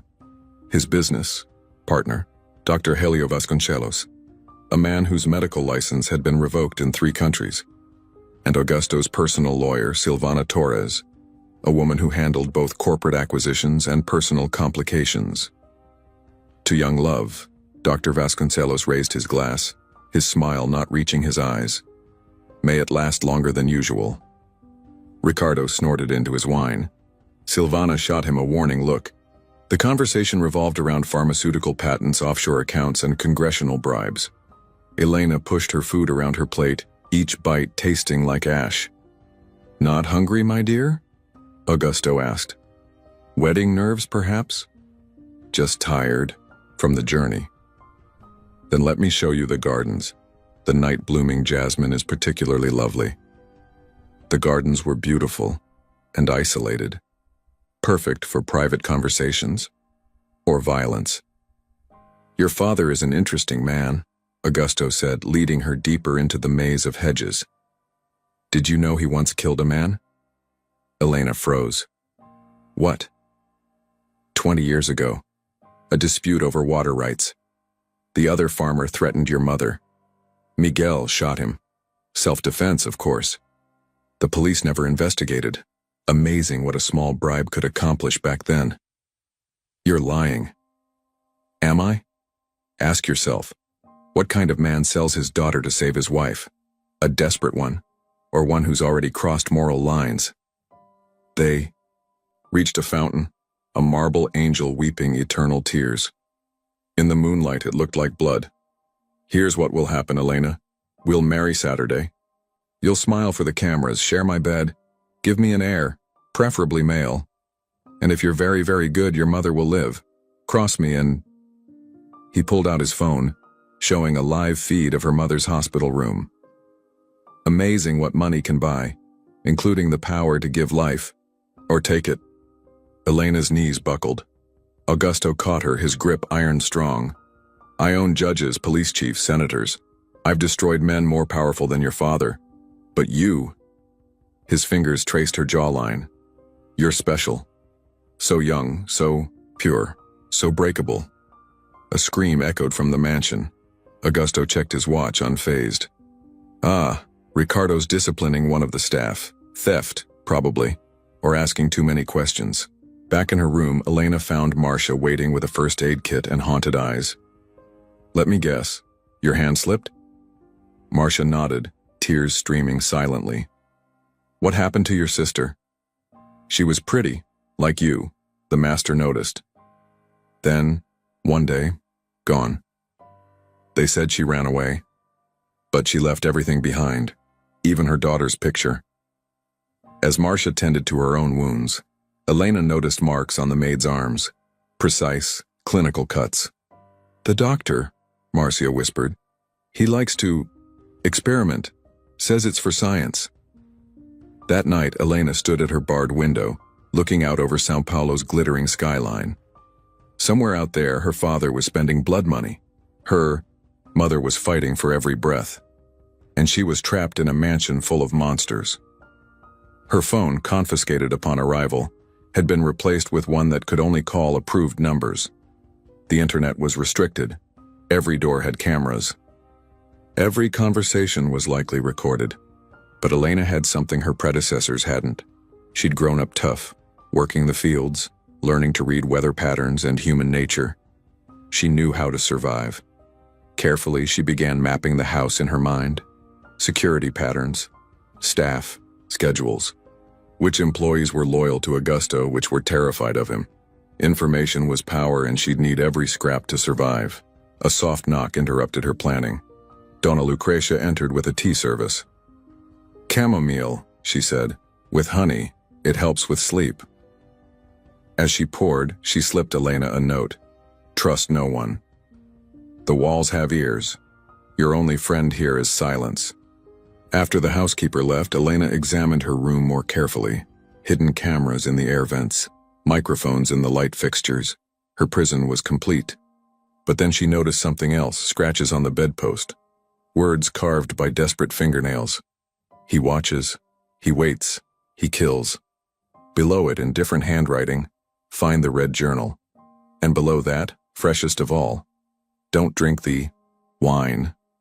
Elena touched each message, feeling the desperation of the women who came before. 3 dead wives, 3 warnings. Outside, an owl hooted, a sound her grandmother always said meant death was near. Elena pulled out her grandmother's rosary and began to pray. Not for salvation, she knew none was coming, but for strength, for cunning, for the ability to survive where others had fallen. Tomorrow she would begin her performance. The dutiful fiancé, the grateful rescue from poverty, the lamb among wolves. But lambs grow teeth when cornered, and Elena Ribeiro was nobody's prey. As she lay in bed, pretending to sleep, she heard footsteps in the hallway. They paused outside her door. The handle turned slowly, testing, watching, waiting. The footsteps retreated, but Elena knew her ordeal was just beginning. In her dreams that night, 3 women in wedding dresses stood at the foot of her bed, their faces pale as moonlight. Their warnings clear. "Find the journal, don't trust the wine. Never let him see you break. Survive." The Cathedral of São Paulo stood against the morning sky like a Gothic accusation, its spires piercing clouds that threatened rain. Elena sat before an ornate vanity in the bridal suite, watching makeup. Artists transform her into Augusto Mantovani's 4th wife, and potentially his 4th victim. "Hold still," commanded Valentina, the head stylist, her hands trembling slightly as she adjusted the veil. The master likes perfection. In the mirror, Elena barely recognized herself. The Valentino dress, a creation of ivory silk and Alençon lace worth more than her family's farm, transformed her from a coffee farmer's daughter into a billionaire's trophy. Her dark hair was swept into an elegant chignon, secured with diamond, pins that felt like tiny shackles. "You're beautiful," whispered Marcia, who had been assigned as her personal attendant. The young maid slipped something into Elena's bouquet, a small red leather journal weathered with age. "Isadora's diary," Marcia breathed. "I found it hidden in the library. Read it when you're alone. Know the truth." Before Elena could respond, the door burst open. Ricardo Mantovani entered, already drunk despite the early hour. Well, wife number 4. His eyes raked over her with undisguised contempt. "I give you 6 months. Natalia lasted 8. Beatriz made it to 10. Isadora," he laughed bitterly. 13 months, unlucky number. "Ricardo," Silvana Torres, the lawyer, appeared behind him. "Your father wants you downstairs now." After he left, Silvana approached Elena. "A word of advice, child. Sign the prenuptial agreement without reading it. Ask no questions. Have no opinions. And maybe, you'll see your next birthday." The organ music began. Bach's Jesu Joy of Man's Desiring, twisted into something funereal by the cathedral's acoustics. Elena stood on shaking legs, clutching her bouquet like a shield. "It's time," Donna Lucrecia announced, crossing herself. The walk down the aisle felt endless. 500 of São Paulo's elite filled the pews: politicians, pharmaceutical executives, society matrons. All watched her with expressions ranging from pity to morbid curiosity. How long would this one last? Augusto waited at the altar, resplendent in a bespoke tuxedo, his smile that of a spider watching a fly enter its web. Beside him stood Dr. Vasconcelos as best man, a choice that sent whispers through the crowd. As Elena approached, she noticed details others might miss: the slight discoloration on the altar cloth, old bloodstains, the way certain guests avoided eye contact, the security guards positioned at every exit. "Dearly beloved," the Archbishop began, his voice carrying the weight of authority and complicity. Elena wondered how much he'd been paid to officiate this farce. The ceremony proceeded like a death march. When asked if anyone objected, the silence was deafening. Elena's eyes found the stained glass windows, Saint Sebastian pierced by arrows, Saint Lucy carrying her own eyes on a plate, saints who suffered. "Do you, Elena Ribeiro, take this man?" Thunder cracked outside. Several guests crossed themselves. "I do," Elena whispered, sealing her fate. "You may kiss the bride." Augusto's kiss was possessive, crushing. The crowd applauded as if watching a performance. Perhaps they were. At the reception, held in the mansion's ballroom, Elena played her part flawlessly. She smiled for photographers, danced with dignitaries, and pretended not to notice the betting pool among the guests about her life expectancy. During the father-daughter dance, Miguel Ribeiro could barely meet her eyes. "Your mother's responding to treatment," he mumbled. "The doctors say—" "Don't," Elena cut him off. "Don't try to justify this." "Elena, I had no choice." "There's always a choice, Papa. You chose her life over mine." The music ended. Miguel retreated to his table, where he proceeded to drink himself into oblivion. As the evening wore on, Elena noticed strange occurrences. Servants whispered urgently in corners. Dr. Vasconcelos kept checking his watch. Ricardo made frequent trips to the garden, returning more agitated each time. During a lull, Elena slipped away to the powder room. Locked inside a stall, she opened Isidora's journal. March 15th. "He's getting worse. The experiments in the basement, the drugs he forces me to take. I found Beatrice's autopsy report, falsified. She didn't fall, she was pushed. April 2nd. I'm being poisoned. Small doses, untraceable. The wine at dinner, always the wine. Dr. Vasconcelos calls it cardiac glycosides, says it mimics heart failure. April 20th. If anyone finds this, know the truth.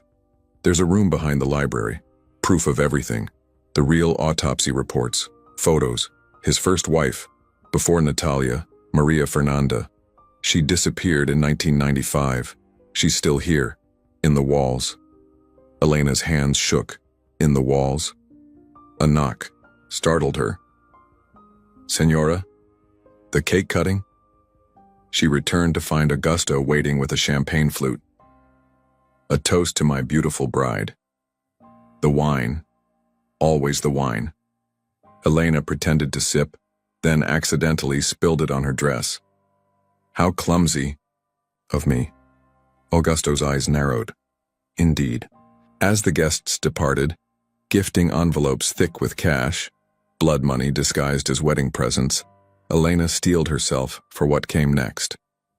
The honeymoon suite had been prepared with obscene luxury. Rose petals covered silk sheets, candles, flickered like funeral pyres. Champagne chilled in silver buckets. "Drink," Augusto commanded, pouring 2 glasses. "I've had enough wine tonight." His hand tightened on the bottle. "I insist." "Actually," Elena said, thinking quickly, "I have a surprise for you. A special wine from my family's personal collection. Very rare. I've been saving it for my wedding night." Greed flickered in Augusto's eyes. He was a connoisseur, after all. "Show me." Elena retrieved a bottle from her luggage, a simple countryside wine her father made. Nothing special, but Augusto didn't know that. She poured 2 glasses, making sure to give him the fuller one. As he examined the label, she switched the glasses with practiced sleight of hand, a trick learned from her mischievous cousin. "To us," she toasted. They drank. Augusto savored the wine, pronouncing it surprisingly complex for peasant vintage. Within minutes, his eyes grew heavy. What did you—" "Nothing," Elena said truthfully. "You've poisoned yourself. With your own wine." He collapsed onto the bed, unconscious but breathing. The wine meant for her, laced with sedatives, the first step in whatever sick plan he'd devised, had found its intended victim. Elena worked quickly. She found his keys, his phone, his private documents. In his jacket pocket, a vial of clear liquid labeled only with chemical formulas. She photographed everything. Then she searched the room, finding what she dreaded: hidden cameras. Their wedding night was to be recorded. For his private collection? Blackmail? Or worse, using nail scissors, she cut the wires. Outside, footsteps approached. Ricardo's voice. "Father, the doctor's here for the examination." Examination? On their wedding night? Elena draped herself across Augusto's unconscious form, arranging her dress suggestively. When Ricardo entered with Dr. Vasconcelos, she affected drowsiness. "He's asleep," she murmured. Very enthusiastic, then suddenly tired. "Is that normal for men his age?" Ricardo's face darkened. The doctor checked. Augusto's pulse frowned at the wine glasses. Which glass was his? "I don't remember. Does it matter?" The 2 men exchanged looks. "No," Dr. Vasconcelos said finally. "Just ensure he rests. We'll postpone the examination." After they left, Elena barricaded the door.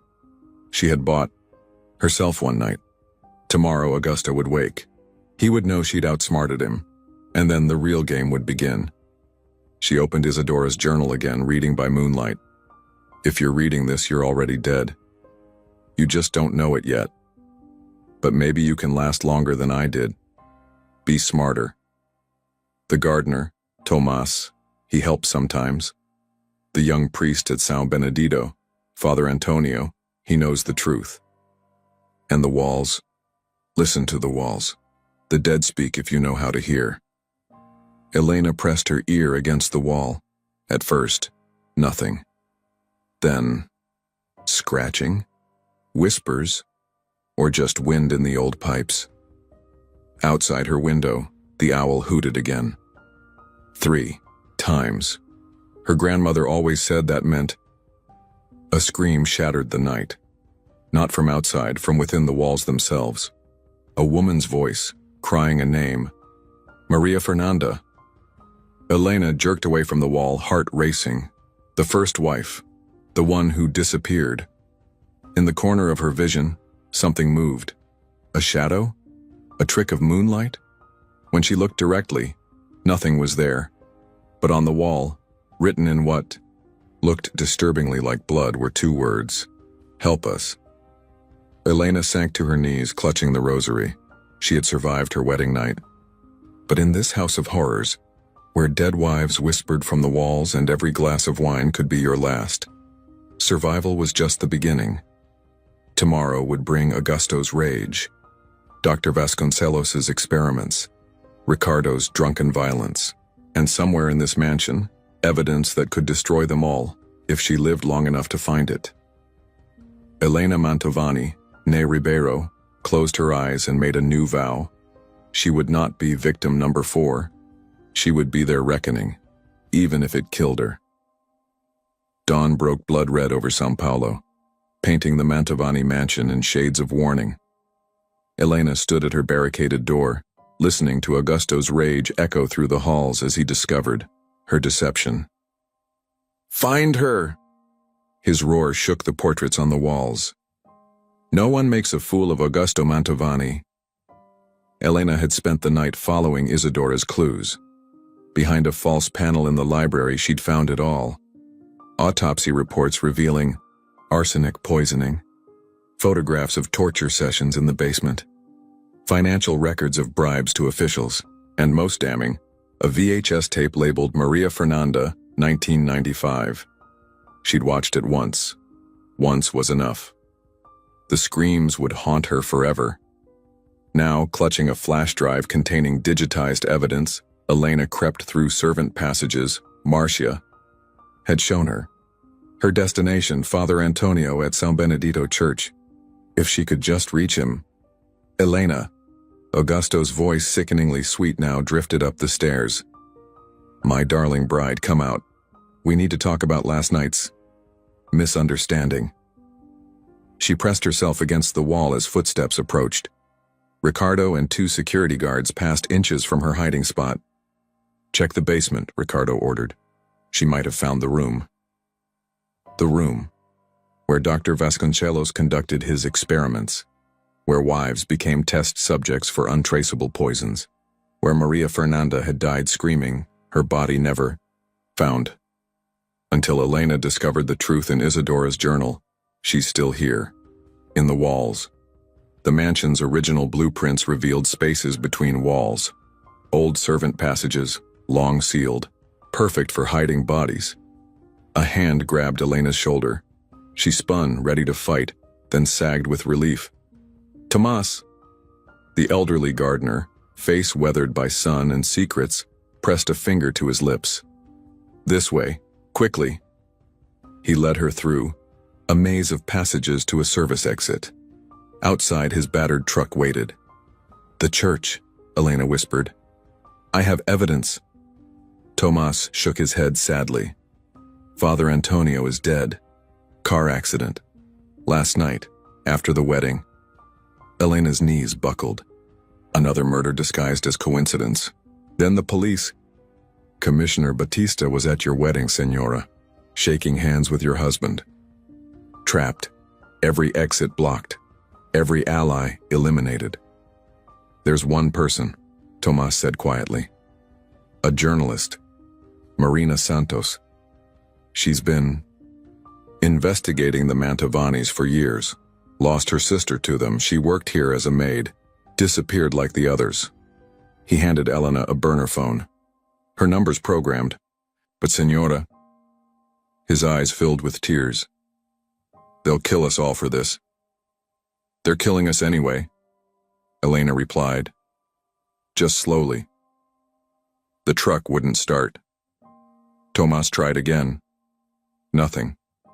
Through the windshield, Elena saw them coming. Ricardo, Dr. Vasconcelos, and Augusto himself, still in his wedding clothes, face twisted with fury. "Run," Tomas urged. "I'll hold them." The gunshot cut him off. Ricardo lowered his pistol, smirking as the old gardener crumpled. Elena ran. Behind her, Augusto's laughter echoed. "Run, little rabbit. The hunt is the best part." She reached the mansion's east wing, barricading herself in the music room. Her fingers flew over the burner phone, calling Marina Santos. "Please," she gasped when a woman answered. "I have evidence. The Mantovani murders. Everything." "Where are you?" "Trapped in the mansion. They're coming." The line went dead. They'd cut the cell towers. Footsteps in the hallway. Augusto's voice, sing-song and mocking. "Elena, my love, you can't hide forever." She grabbed a letter opener from the desk. Pitiful defense against guns, but better than nothing. The door splintered. Ricardo burst in, wild-eyed and drunk. "Got you now, stepmother." He advanced, pulling a syringe from his pocket. "Father says it's time for your medicine." Elena slashed with the letter opener, catching his cheek. Blood sprayed. Ricardo howled, stumbling back. She ran again, upstairs, down corridors, the mansion becoming a labyrinth of terror. Behind her, the hunt continued. In the attic, she found them, the wives, their perfume bottles, jewelry, photos. A shrine to Augusto's victims, and something else, a laptop still logged into Augusto's email. With shaking hands, Elena attached the flash drive and began uploading everything to multiple news outlets, the federal police, international authorities. The progress bar crept forward, 50%, 60%. Found you. Augusto stood in the doorway, no longer bothering with pretense. In his hand, a revolver. You've been very clever, Elena. Cleverer than the others. I almost admire. It's over, she said, gesturing to the laptop. Everyone will know. He smiled. You think you're the first to try? Marina Santos's sister gathered evidence too, as did a federal agent, a private investigator. All accidents, all tragedies. Money doesn't just buy silence, my dear. It buys reality itself. 75%, 80%. But you're special, Elena. You survived the wine. Outsmarted Ricardo.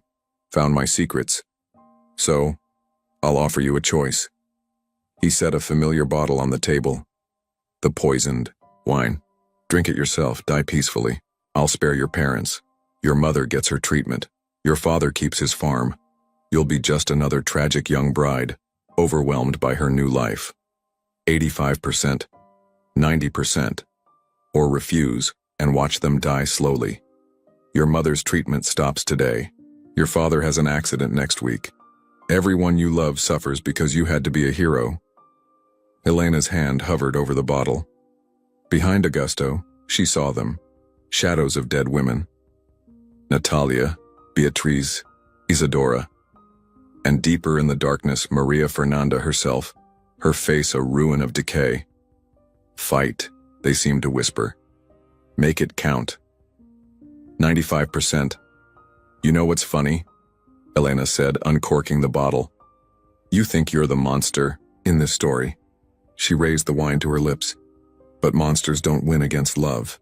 Instead of drinking, she threw the wine in Augusto's face. As he screamed, the liquid burning his eyes, she grabbed the laptop. Upload complete. Augusto fired blindly. Pain exploded in Elena's shoulder, but she kept moving. Down the attic. Stairs through smoke-filled corridors. When had the fire started? In the entrance hall, chaos reigned. Servants fled. Flames licked the walls. And outside, sirens wailed. Police, fire trucks, media vans. Marina Santos had come through. Ricardo appeared, blocking the door. You're not leaving alive. Behind Elena, Augusto descended the stairs, one eye destroyed by the wine, the other mad with rage. Trapped between father and son, Elena made her choice. She ran toward the flames. The fire had reached the east wing, the walls where Maria Fernanda was buried. As Elena passed, the old wood groaned and split. Through the gap, a skeletal hand reached out, wedding ring still gleaming. The dead wives had their vengeance. The ceiling collapsed. Ricardo vanished beneath burning timbers. Augusto's screams turned to gurgles as smoke filled his lungs. Elena stumbled outside, dress in flames, shoulder bleeding, but alive. Firefighters rushed forward. Cameras flashed. Marina Santos pushed through the crowd. The evidence? The journalist asked. Uploaded. Everything. Elena collapsed into waiting arms. It's over. But it wasn't. Not quite. 3 days later, as Elena sat beside her mother's hospital bed, treatment fully paid by anonymous donors touched by her story, news broke that Dr. Vasconcelos had been found dead in his cell. Apparent suicide. Commissioner Batista resigned, in disgrace. Senators fell. An empire of corruption crumbled. And Elena? She testified at countless hearings, wrote a book, started a foundation for abuse survivors. But late at night, she still heard them, whispers in the walls. Not of her, Apartment, but in her dreams. The dead wives finally at peace yet forever present. On the anniversary of the fire, Elena visited the ruins of the Mantovani mansion. Where the music room had been, white lilies grew, Isadora's favorite flower. She left her wedding ring among the ashes and walked away. Some cages, once escaped, should never be revisited. Some stories once ended should never be retold. Some monsters once slain still haunt the dark. But Elena Ribeiro, survivor, warrior, breaker of chains, had learned the most important lesson of all. Sometimes the price of salvation is everything you were, burned away to reveal everything you could become. In the distance, an owl hooted 3 times. This time it didn't mean death. It meant rebirth. The end.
Look at Camden's shoes, they're falling apart.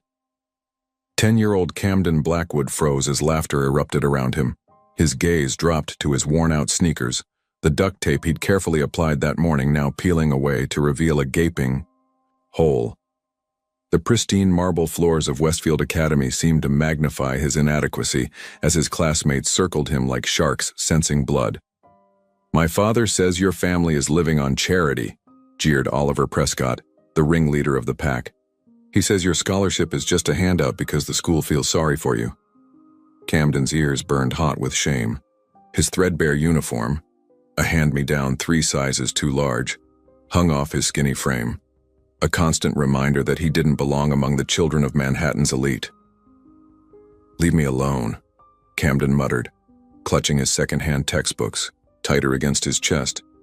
"Or what? You'll call your father? Oh, wait." Oliver's voice dripped with mock sympathy. "He's too busy being nobody." Something snapped inside Camden. The books tumbled from his arms as he lunged at Oliver, his fist connecting with the boy's perfectly straight nose. Warm blood splattered across the marble floor. "Camden Blackwood!" The headmaster's voice boomed through the hallway. "My office. Now, 15 years later. Mr. Blackwood, your 9 a.m. is here." Camden Blackwood didn't look up from the financial reports spread across his massive glass desk. At 35, he'd transformed from that desperate scholarship kid into New York's most ruthless business tycoon. His corner office on the 92nd floor of the Blackwood Tower offered a panoramic view of the city he now owned piece by piece. "Tell Oliver Prescott I'll see him when I'm ready," Camden replied, his voice as cold as the steel beams supporting his empire. "Let him wait." "Yes, sir," his assistant replied, retreating silently. Camden allowed himself a thin smile.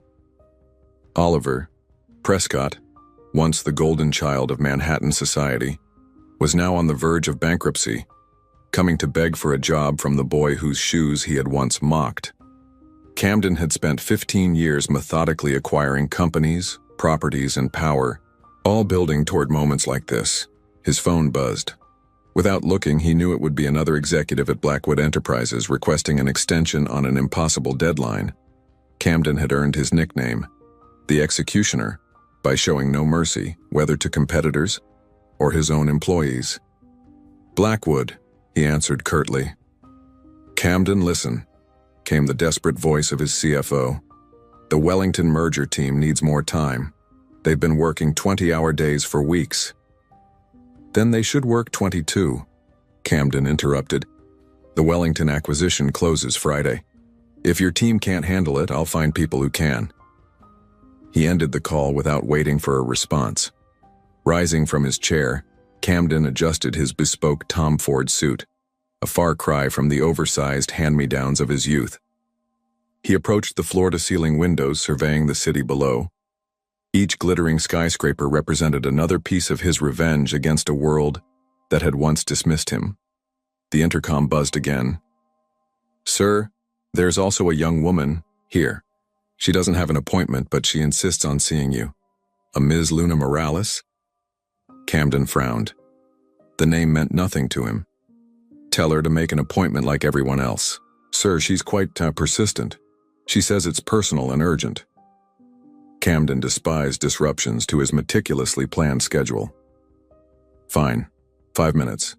Then escort Oliver in." The door opened, and Camden turned, expecting to dismiss this intrusion quickly. Instead, he found himself facing a petite woman with fierce dark eyes and wild curls barely contained in a messy bun. Her clothing, a faded denim jacket over a waitress uniform, was jarringly out of place against the minimalist luxury of his office. "Mr. Blackwood," she said, her chin tilted defiantly upward to meet his gaze.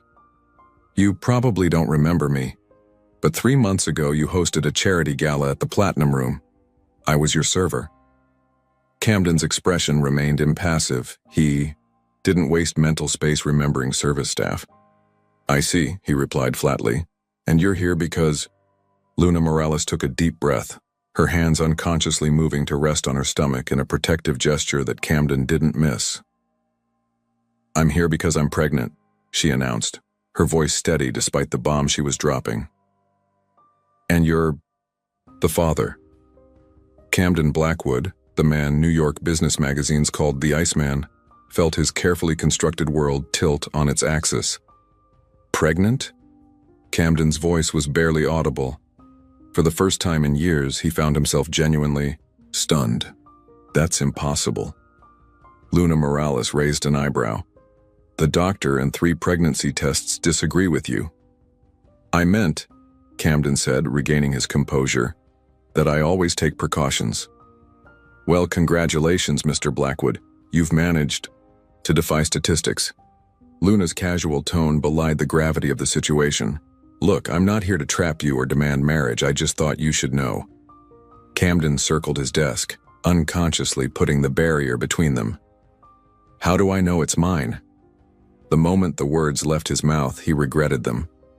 Luna's face flushed with anger. Because unlike the socialites you usually entertain, I don't make a habit of sleeping with billionaires in coat closets. She turned toward the door. This was a mistake. Wait. Camden wasn't sure why he stopped her. Logic dictated he should let her leave, have his lawyers handle this mess. But something in her fierce dignity struck a chord. Sit down, please. 3 months earlier, Luna Morales balanced 5 champagne flutes on her tray as she weaved through Manhattan's elite at the Children's Hospital Charity Gala. The irony wasn't lost on her, serving drinks to people who spent more on a single night out than she made in a month, all while she struggled to pay her own mounting medical bills. Another circuit, Morales, barked her supervisor. The East Terrace needs refreshments. Luna nodded, suppressing a wince as pain shot through her lower back. The double shifts were taking their toll. But with her grandmother's Parkinson's medication costs doubling last month, she had no choice. The Platinum Room's East Terrace offered a breathtaking view of the city skyline, the twinkling lights like a carpet of stars below the real ones above. Luna paused for a moment, allowing herself to imagine a different life. One where she wasn't 3 months behind on rent for the cramped Queens apartment she shared with her grandmother and teenage brother. Beautiful, isn't it? Luna startled, nearly dropping her tray. A tall man in a perfectly tailored tuxedo stood beside her, gazing at the skyline. She recognized him immediately from the enormous portrait in the lobby. Camden Blackwood, tonight's host and the owner of the Platinum Room, along with half of Manhattan if rumors were to be believed. Yes, sir. It is. Luna shifted awkwardly, unsure of the protocol for speaking to the boss's boss's boss. I used to look at this view from down there, he said, pointing to a neighborhood in the distance. From a 1-bedroom apartment I shared with my mother. I used to promise her someday we'd be up here instead. His voice carried an unexpected vulnerability that contradicted everything she'd heard about the notorious executioner. Before Luna could respond, a commotion erupted inside. A server had spilled red wine on a guest's designer gown, and the woman's shrieks could be heard even over the orchestra. You clumsy fool, the woman screamed. Do you know how much this Valentino costs? You'll be paying for this with your pathetic salary for the next decade. Luna watched as the young server, a college student named Miguel who had helped her learn the ropes, trembled with fear. The manager was already rushing over, apologies spilling from his lips. Excuse me, Luna said to Blackwood, hurrying inside. It was an accident, Miguel was explaining, his voice shaking. The gentleman stepped backward. I did no such thing, protested the man in question. It doesn't matter how it happened, the manager hissed. You're fired. Leave now. Luna pushed forward. It wasn't his fault. I saw what happened. All eyes turned to her, including Camden Blackwood's, who had followed her inside. The lady bumped into him while taking a selfie, Luna continued, her heart pounding but voice steady. Miguel tried to avoid her, but she spun around suddenly. The woman's face contorted with rage. How dare you? Do you know who I am? Someone who needs to learn basic human decency? Luna suggested before she could stop herself. A collective gasp rippled through the crowd. The manager looked apoplectic. Ms. Morales, you're fired too, both of you out now. No one is getting fired. Camden Blackwood's authoritative voice cut through the tension. The room fell silent. Accidents happen. The platinum room will cover any cleaning costs, Mrs. Prescott. The woman, apparently Mrs. Prescott, looked like she'd bitten into a lemon. Camden, darling, you can't be serious. Your staff is atrocious. My staff is hardworking and honest. His eyes met Luna's briefly. Two qualities I value above all others. Now I believe the auction is about to begin. The crowd dispersed, the drama forgotten as quickly as it had erupted. Luna released the breath she'd been holding. Thank you, Mr. Blackwood, Miguel whispered before hurrying away. Luna turned to thank her unexpected savior, but found him watching her with an intensity that made her heart skip. Not many people would risk their job for a colleague, he observed. Luna shrugged. Not many billionaires would stand up for their servers. His lips twitched. Touché, he extended his hand. Camden Blackwood. I know who you are, Luna replied, reluctantly shaking it. Luna Morales. Well, Luna Morales, I think you've earned a break. Care to join me for some air? The coat room balcony has a better view than the terrace and fewer socialites taking selfies. Luna knew she should decline. She'd heard the rumors about Blackwood's ruthlessness in business and his string of model girlfriends. But something in his eyes, a flicker of that same vulnerability she'd glimpsed earlier, made her nod. 5 minutes, she agreed. Then I need to get back to work. 5 minutes turned into an hour of surprisingly easy conversation. Camden Blackwood, it turned out, was nothing like his public persona. He spoke of growing up poor, of working 3 jobs to put himself through college, of the small bookstore his mother had once dreamed of opening. What about you? He asked. You don't seem like a career server. Luna laughed. I'm working on my nursing degree. 2 more semesters if I can keep up with tuition payments. Nursing? That's admirable. It's practical. My grandmother raised me after my parents died. She's sick now, Parkinson's. I want to be able to care for her properly. Luna was surprised by her own candor. Something about the intimate darkness of the balcony, the city lights below, made confessions feel natural. When Camden's hand found hers, she didn't pull away. When he leaned in to kiss her, she met him halfway. And when he whispered, "Stay with me tonight," against her lips, she found herself saying yes to something she'd never done before. A one-night stand with a man she barely knew but somehow felt she'd always known. The next morning, she slipped away while he slept, leaving no note, no number. Fairy tales weren't for girls from Queens with dying grandmothers and mountains of debt. That night had been stolen magic, nothing more, until the morning sickness started 3 weeks later. Present day. How's your grandmother? Camden asked quietly. Luna blinked in surprise. You remember that? I remember everything about that night. His eyes held hers. Why didn't you leave your number? Luna laughed, the sound brittle. Because men like you don't date waitresses from Queens, they just sleep with them. I wasn't interested in being your charity case or secret fling. Camden flinched as if she'd struck him. Is that what you think happened? Doesn't matter what happened. What matters is this. She gestured to her stomach. I'm keeping the baby, with or without your involvement. I just thought you had the right to know. Camden walked to the window, his back to her. Luna studied his reflection in the glass, the rigid posture, the clenched jaw. The man the business world feared, who could devastate companies with a single phone call, looked oddly vulnerable against the backdrop of the city he owned. I want a paternity test, he said finally. Luna rose, dignity intact despite the tears threatening to spill. Of course you do. Have your lawyers contact me. She placed a business card on his desk. That's my address and phone number. Good day, Mr. Blackwood. As she reached the door, his voice stopped her again. Luna. She turned, one hand protectively, over her stomach.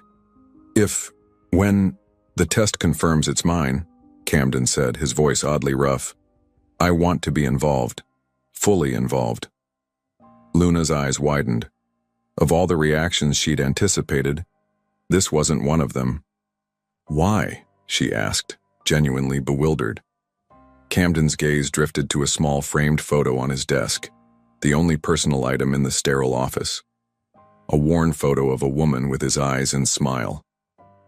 "Because," he said quietly, "I know what it's like to grow up with only one parent. And while my mother was everything to me, there were times I—" He stopped, vulnerability vanishing behind his mask of control. "The appointment for the test will be tomorrow. My driver will pick you up." It wasn't quite an answer, but Luna nodded. As she left, Camden Blackwood's assistant gave her a curious look while Oliver Prescott, the man still waiting outside, stared open-mouthed at the waitress emerging from the office of New York's most inaccessible billionaire. Neither noticed the tiny smile playing at the corners of Luna's lips, or the way Camden watched her departure through the glass walls of his empire, his expression unreadable to everyone but her. The black Bentley idled outside Luna's apartment building in Queens, looking as out of place as a peacock in a chicken coop.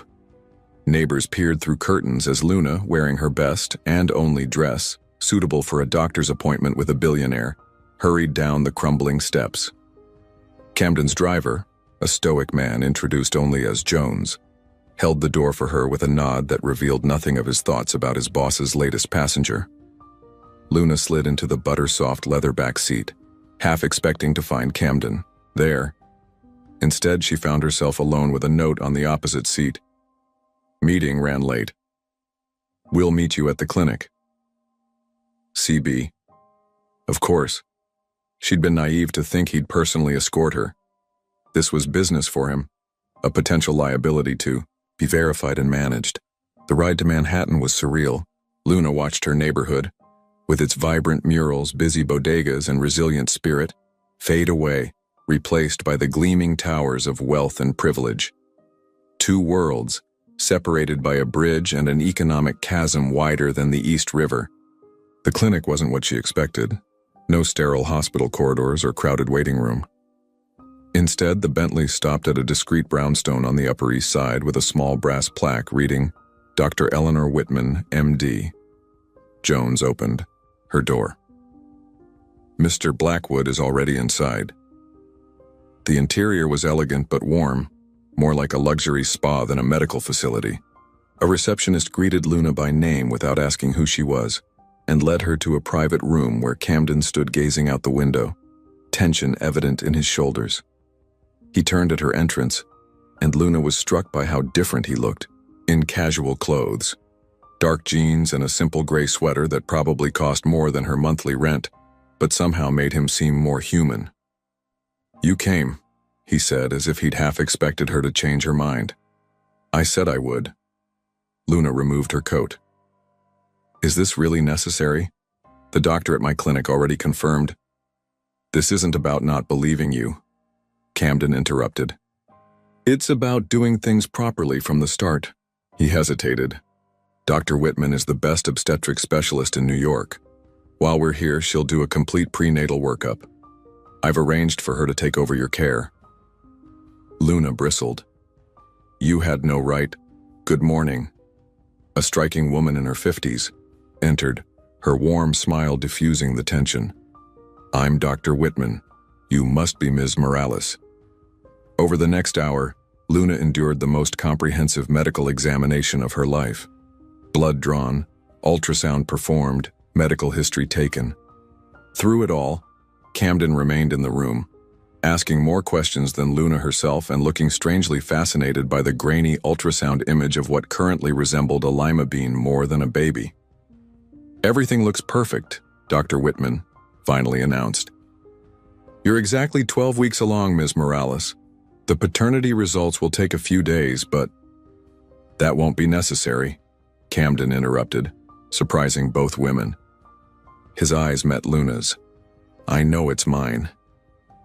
Dr. Whitman tactfully excused herself, leaving them alone with the rhythmic sound of their baby's heartbeat still echoing in the room. "How can you be so sure?" Luna asked quietly. Camden's gaze remained on the frozen ultrasound image. "Because you're not the type to lie about something like this, and because—" He hesitated. "I haven't been with anyone else since that night." Luna tried to mask her surprise. The tabloids regularly linked him to models and actresses. "Don't believe everything you read," he said, correctly interpreting her expression. The Camden Blackwood in those stories is a carefully crafted persona. And which Camden Blackwood is sitting here now? He smiled faintly. "I'm still figuring that out myself." The Bentley ride after the appointment was silent until Camden suddenly instructed Jones to take a detour. "Where are we going?" Luna asked as they turned away from the route to Queens. "There's something I want to show you." 20 minutes later, they pulled up before a modest brownstone in a gentrifying Brooklyn neighborhood. Unlike Camden's gleaming corporate tower, this building had character.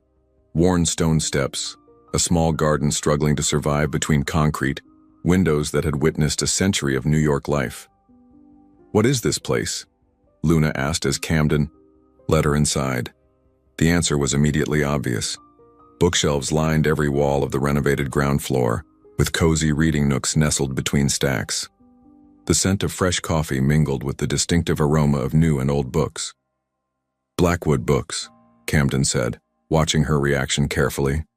"My newest acquisition. It's not open to the public yet." "You bought a bookstore?" Luna ran her fingers along the spines of classic novels lovingly displayed. "I wouldn't have pegged you for a book lover." "My mother was," he replied quietly. "She dreamed of opening a shop like this. She died before she could." Understanding dawned on Luna.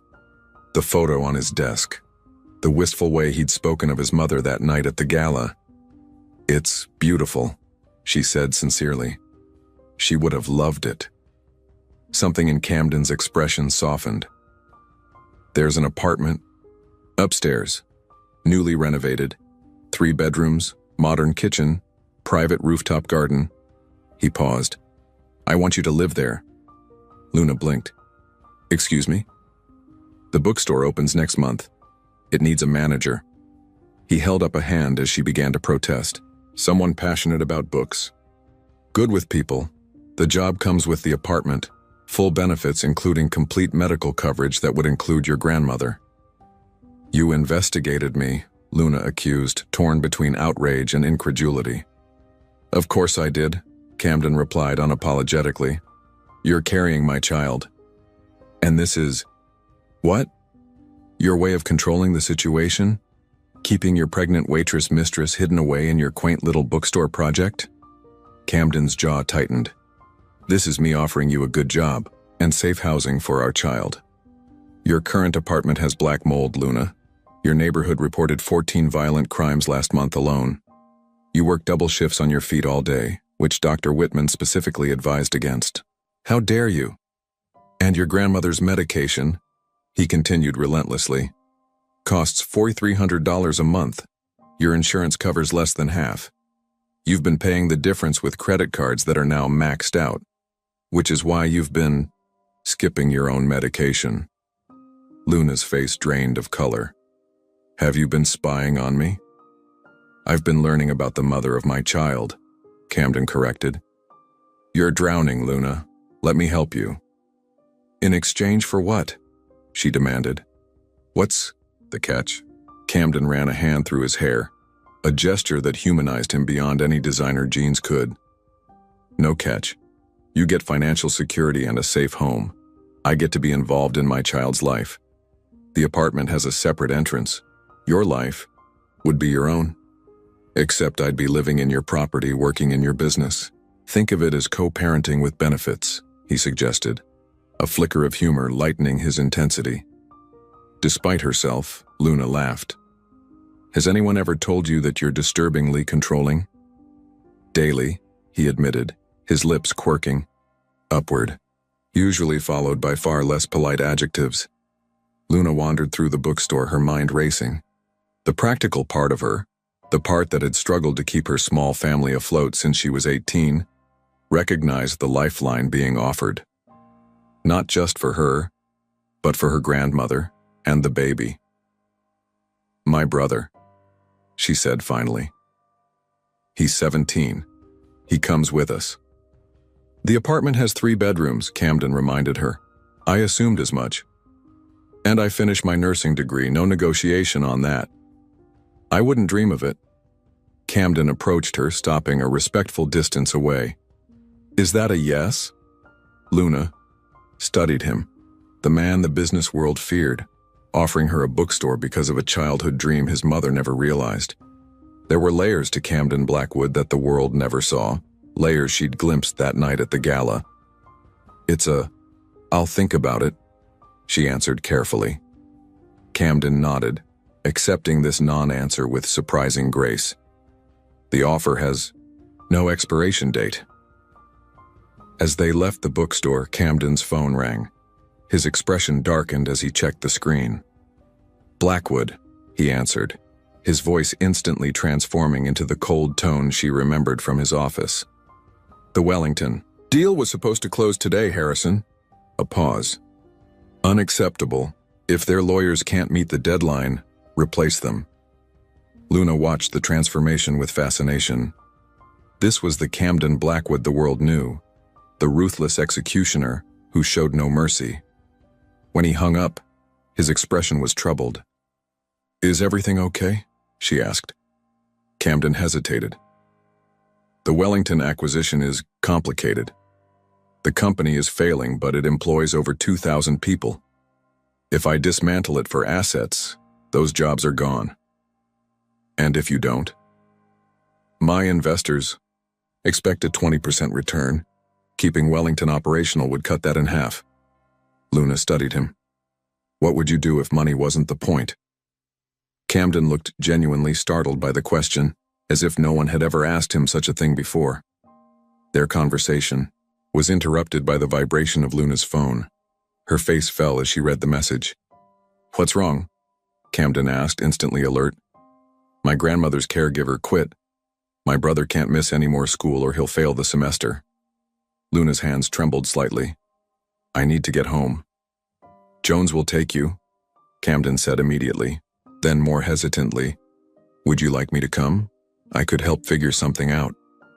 The offer was so unexpected that Luna nearly declined automatically, but something stopped her. Perhaps the genuine concern in his eyes, so at odds with the cold businessman of moments before. Actually, she said, surprising herself, that would be helpful. As the Bentley navigated back toward Queens, Luna found herself sneaking glances at the billionaire beside her, trying to reconcile the ruthless tycoon with the man who offered bookstores and seemed genuinely concerned about an old woman he'd never met. Camden caught her looking and raised an eyebrow. Something on your mind? Luna smiled wryly. Just wondering which Camden Blackwood is going to meet my grandmother, the executioner or the bookstore dreamer. And his response was unexpectedly vulnerable. Let me know when you figure it out. Then, after a pause, I'd like to know too. Carmen Morales had the kind of dignified beauty that age and illness couldn't diminish. Sitting in her worn armchair, by the window of the small Queens apartment, her hands trembling with Parkinson's, she possessed a regal quality that made Camden oddly nervous, a sensation he hadn't experienced in boardrooms with men controlling billions. So you're the father, she said without preamble, her accent thickening her words but not dulling their impact. Camden, perched uncomfortably on a couch with a suspicious spring, nodded. Yes, ma'am. Carmen's dark eyes, so like Luna's, assessed him with unnerving precision. And you are here because… Abuela, Luna interrupted from the kitchenette where she was preparing tea. Camden offered to help find a new caregiver. I don't need charity from strange men, Carmen declared firmly. Camden cleared his throat. It's not charity, Mrs. Morales. I'm responsible for Luna's current condition. That makes me responsible for ensuring she can continue her education without worrying about your care. Carmen's expression softened marginally. You speak like a businessman. I am a businessman. And what business do you have with my granddaughter, beyond this baby? The directness of the question caught Camden off guard. What business indeed? The practical arrangement he'd proposed at the bookstore suddenly seemed hollow when faced with Carmen's penetrating gaze. Luna rescued him by returning with mugs of tea, followed by a lanky teenager with her same dark curls and suspicious eyes. "This is my brother Mateo," Luna introduced. "Mateo, this is Camden Blackwood." Mateo didn't offer his hand. "The billionaire baby daddy. Cool." "Mateo!" Luna scolded. Camden smiled, unexpectedly appreciating the boy's hostility more than fake politeness. "Nice to meet you, Mateo." "Whatever," the teen muttered. "I'm guessing you're not here to propose to my sister?" "Mateo, enough," Carmen interjected firmly. "Mr. Blackwood is a guest in our home." An awkward silence fell. Camden glanced around the apartment, small but immaculate, decorated with family photos and mementos. Despite its shabby furniture and peeling paint, it radiated more warmth than his own sterile penthouse ever had. "Luna tells me you enjoy reading, Mrs. Morales," Camden said, noticing the stack of well-worn books beside her chair. Carmen's face brightened. "Since I was a girl. My father was a literature professor in Puerto Rico before we came here. He taught me to love stories." "Abuela knows Garcia Marquez by heart," Luna said with affectionate pride. 100 Years of Solitude was my mother's favorite novel," Camden offered, surprising himself with the personal revelation. For the first time, Carmen smiled at him. "Your mother had excellent taste." The conversation flowed more easily after that, centered around books and stories. Carmen proved to be widely read and sharp-witted, while Mateo gradually abandoned his hostile stance to join the discussion when it turned to science fiction.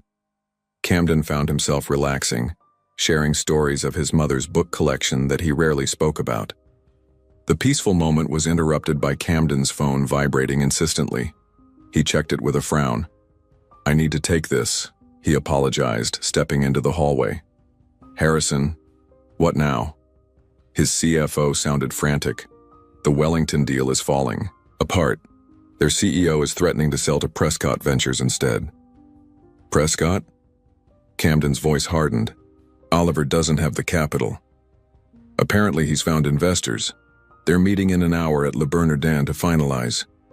Camden checked his watch. "Stall them. I'll be there in 30 minutes." When he returned to the apartment, Luna was helping Carmen with her medication. "You're leaving," she said, not a question. "Business emergency. I'm sorry." Camden hesitated. "About your grandmother's caregiver?" "We'll manage," Luna interrupted, her expression closing off. Camden recognized the pride in her stance, the same stubborn self-reliance that had made her walk away that morning after the gala without leaving her number. "Luna, please, let me help." "Why?" she challenged. "Because of the baby? Or because you feel guilty?" "Because I care," he replied, the words escaping before he could consider their implications. Her eyes widened slightly. "My mother raised me alone while working 3 jobs," Camden continued quietly. "She refused help from anyone, even when she got sick. Her pride cost her years of her life, years I could have had with her if she'd just accepted the treatment she needed." Luna's expression softened. "Camden, I have a service that provides in-home medical care," he pressed on. "Professional caregivers, nurses, they could help until you've decided about the bookstore offer."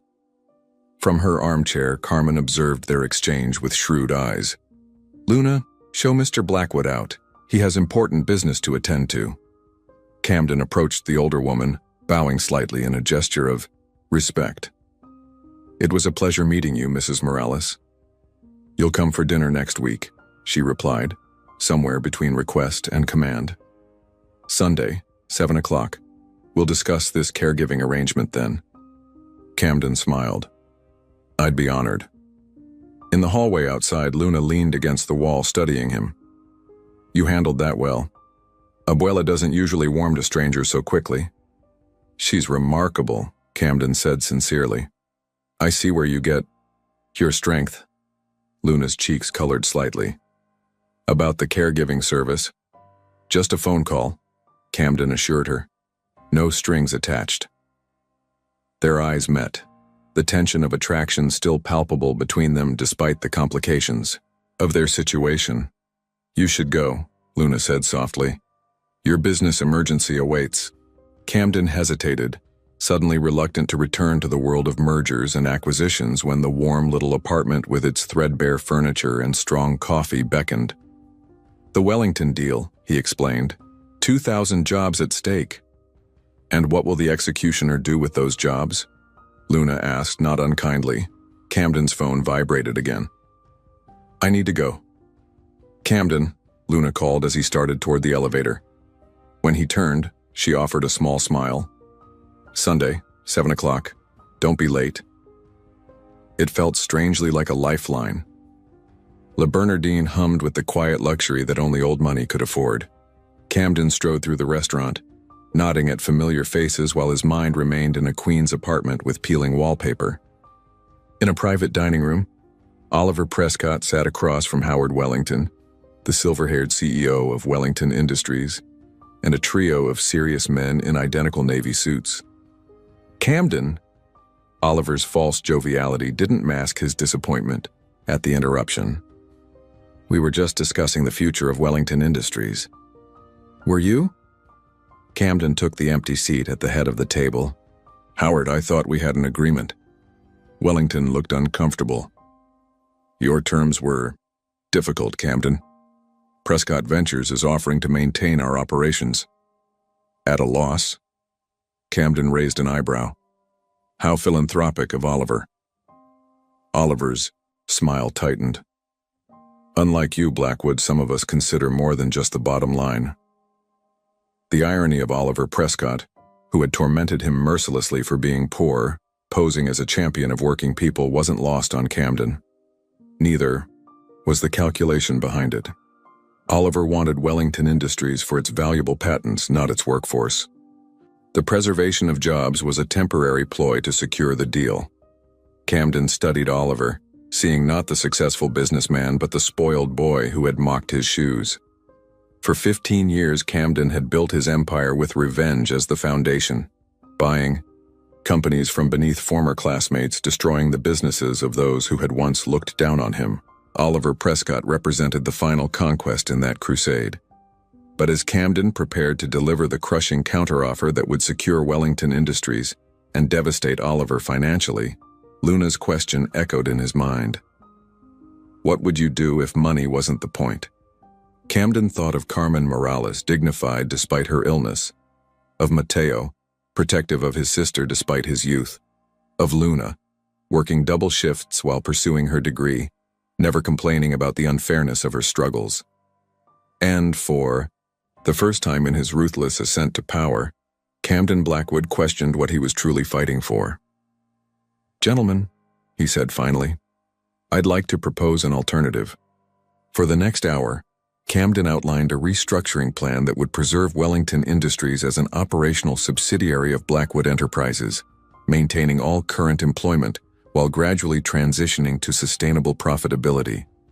"This is highly irregular," his CFO sputtered when Camden finished. "It's insane," Oliver added bluntly.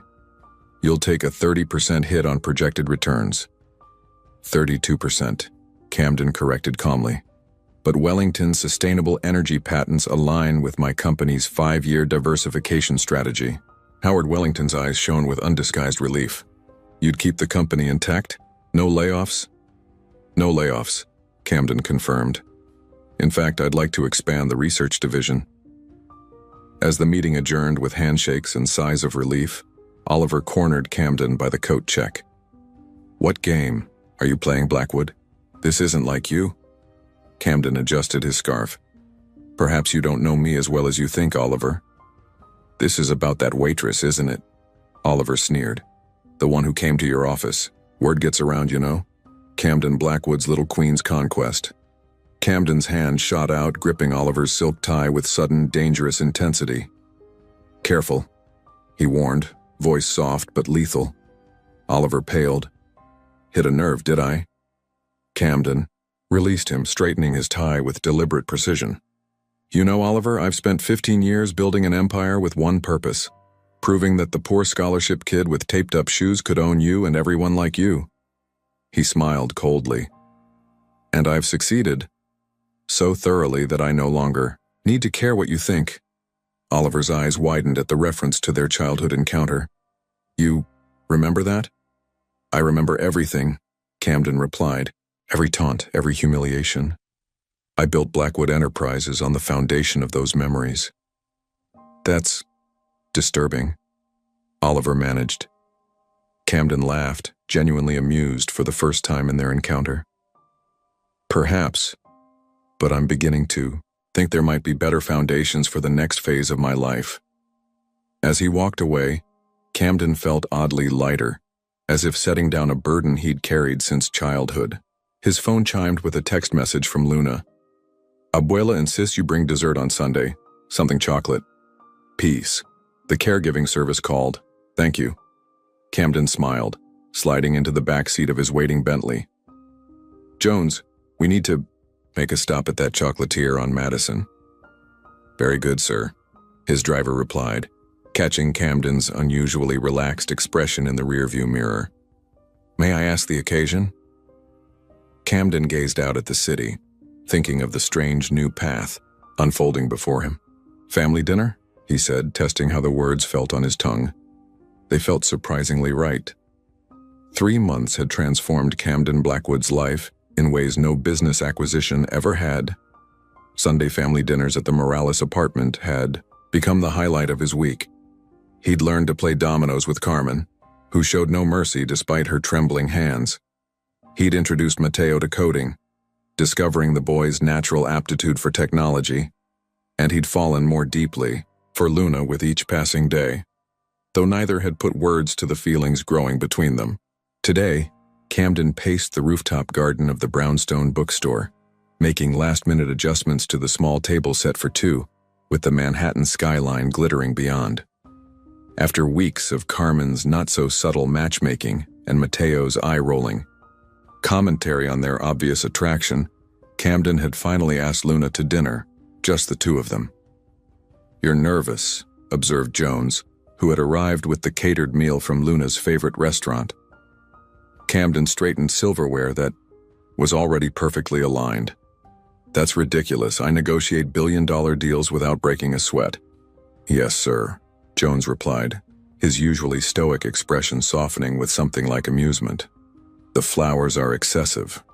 Camden surveyed the dozens of arrangements transforming the rooftop into a fragrant garden. Too much? For anyone else, yes. Jones adjusted his tie. For Ms. Morales, perhaps appropriate. The loyalty in Jones's voice wasn't lost on Camden. Over the past months, his normally reserved driver had become almost protective of Luna and her family, volunteering to drive Carmen to medical appointments and teaching Mateo to parallel park in the Bentley, something Camden himself hadn't known about until he'd received the parking ticket. His staff had been transformed by the Morales family's introduction into his life.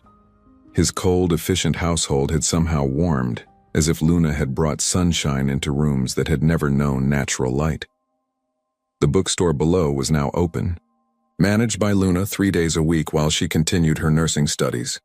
Camden often found himself inventing reasons to visit, watching her recommend novels to customers, or read to children during the weekend story hour, her pregnancy now visible in the gentle curve beneath her flowing dresses.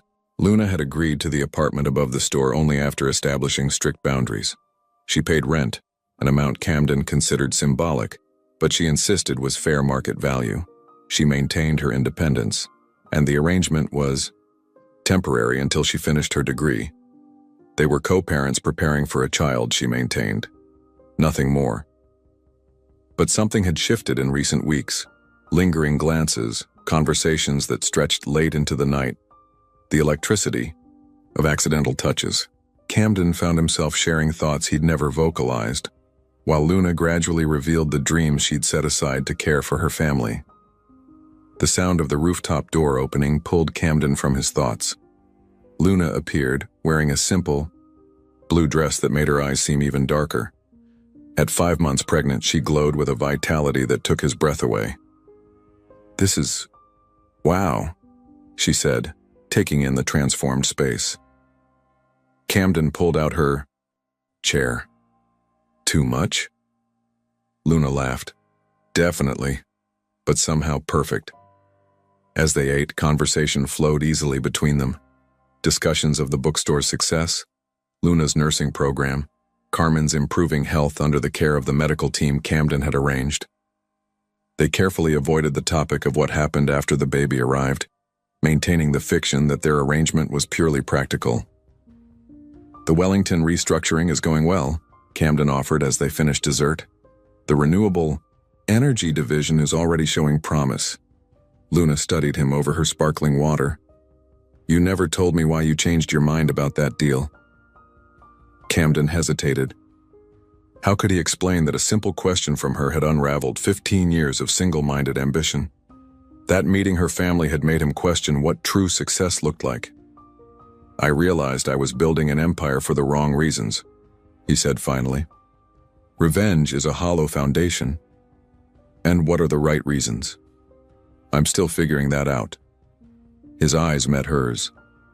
But I think it has something to do with creating something meaningful, something that lasts. Luna's hand rested protectively over her stomach. Like a family? The word hung between them, charged with possibilities neither had acknowledged. Luna, The shrill ring of his phone interrupted the moment. Camden checked the screen with a frown. I need to take this, it's the Tokyo office. Luna nodded, rising from the table. I'll give you privacy. While Camden handled the call, a minor crisis that his Tokyo team could have resolved without him, Luna wandered to the edge of the rooftop garden. The city spread before her, a tapestry of lights against the darkening sky. Somewhere in that glittering landscape was her old apartment, where she'd spent countless nights worrying about bills and Carmen's health. Now she stood on a rooftop garden, carrying the child of one of New York's wealthiest men, with her grandmother receiving the best medical care available and her brother applying to top universities with Camden's encouragement. It felt like a fairy tale, and that was precisely what worried her. Camden joined her at the railing. Sorry about that. It's who you are, Luna replied. Camden Blackwood, the business titan. Is that all you think I am? He asked quietly. Luna turned to face him. I don't know what to think, Camden. 3 months ago, you were a one-night stand who turned out to be a billionaire. Now you're... She gestured helplessly. I'm what? That's just it. I don't know. Luna's voice trembled slightly. You've created this perfect bubble for us. The bookstore, the apartment, the medical care for Abuela. But bubbles burst, Camden. They always do. This isn't a bubble, he insisted. Isn't it? You live in a world of corporate takeovers and private jets. I'm a nursing student from Queens. This arrangement works now, but what happens when the novelty wears off? When the baby comes and reality sets in? Is that what you think this is? A novelty? Luna shrugged, fighting tears. What else could it be? Men like you don't end up with women like me except in fairy tales. Camden studied her face in the glow of the string lights, seeing the vulnerability beneath her fierce independence. My mother used to read me fairy tales, he said softly. But she always changed the endings. Luna raised an eyebrow. How? She said the prince didn't matter, that Cinderella would have been fine on her own, that she was always worthy with or without the glass slipper or the castle. Camden moved closer. My mother believed the real magic wasn't in fairy godmothers or enchanted pumpkins, but in recognizing your own worth. Sounds like a wise woman. She was. Camden took a deep breath. She also said that if I ever found someone who made me want to be better than I was, I should never let them go. Luna's eyes widened. Camden. I'm not good at this, he interrupted. Relationships, feelings. I've spent my adult life building walls no one could breach. Then you walked into my office and announced you were pregnant, and suddenly those walls seemed pointless. I didn't ask for this, Luna whispered. For you to change your life. You didn't have to ask. You just had to exist. Camden took her hands. Luna Morales, you stormed into my carefully controlled world and turned it upside down. You made me question everything I thought I wanted. You and your grandmother and your brother showed me what I've been missing while I've been accumulating. Wealth and power. And what's that? A family, Camden said simply. A real one.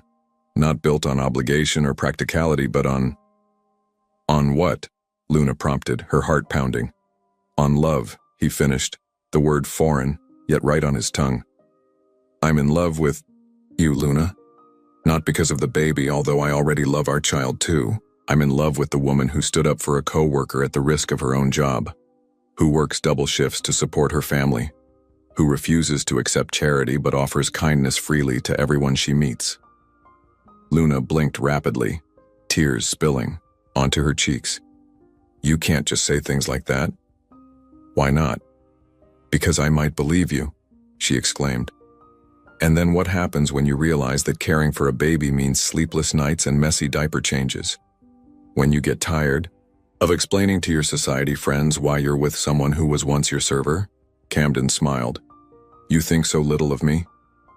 I think so naturally of what happens in the real world, Luna corrected, where different worlds rarely mix successfully. Camden reached into his pocket, withdrawing a small velvet box. Luna gasped. What are you doing? Something I should have done months ago. He opened the box, revealing not a ring, but a key. This isn't a marriage proposal, not yet. We have time for that if and when you're ready. Then what is it? A key to my home. My real home, not this apartment I set up for you. Camden held it out. I want us to create a home together, Luna. Somewhere that's ours, not mine or yours. Somewhere we choose together that reflects both of us. Luna stared at the key. You want us to live together? I want us to be a family, Camden clarified. You, me, our baby, and Carmen and Mateo too if they want. Or they can stay in the apartment here if they prefer independence. You've thought this through, Luna observed, a smile tugging at her lips. I plan hostile takeovers for a living, Camden reminded her with a grin, though this is the first time I've planned one with my heart instead of my head. Luna laughed, the sound like music in the night air. Your corporate board will have a fit. The executioner domesticated by a waitress from Queens. Former waitress, Camden corrected, pulling her closer. Current bookstore manager, future nurse, and hopefully... He hesitated. My future wife. Someday. When you're ready. Luna's breath caught.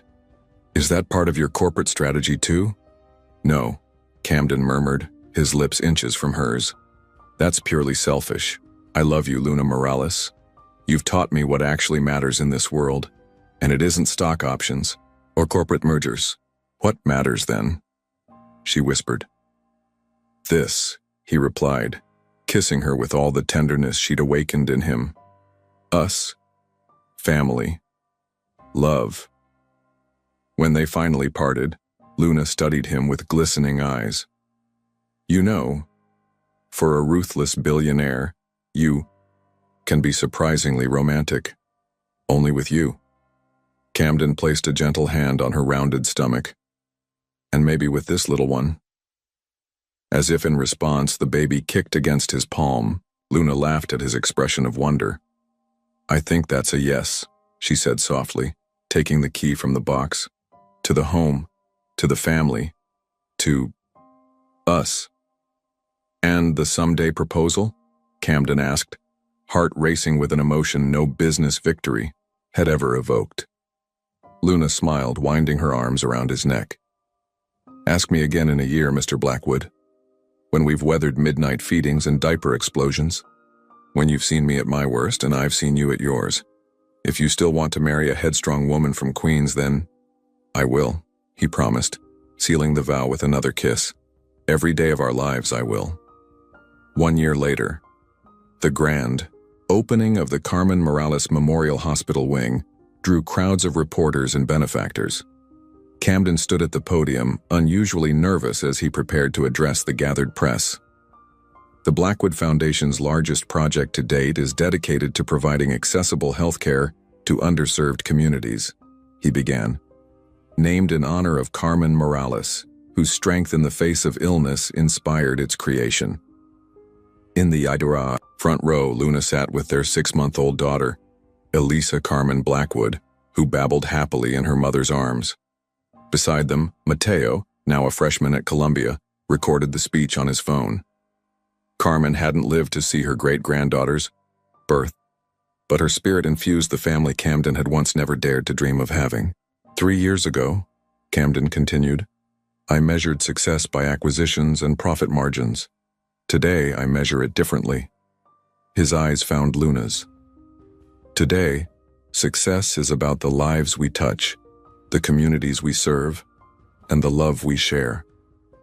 The press conference concluded with the announcement of the Blackwood Foundation's next initiative, a scholarship program for nursing students from low-income backgrounds, inspired by Luna's recently completed degree. As the crowd dispersed, Camden joined his family, taking his daughter into his arms. She immediately grabbed his tie, a habit that never failed to melt the heart of the man once known as the executioner.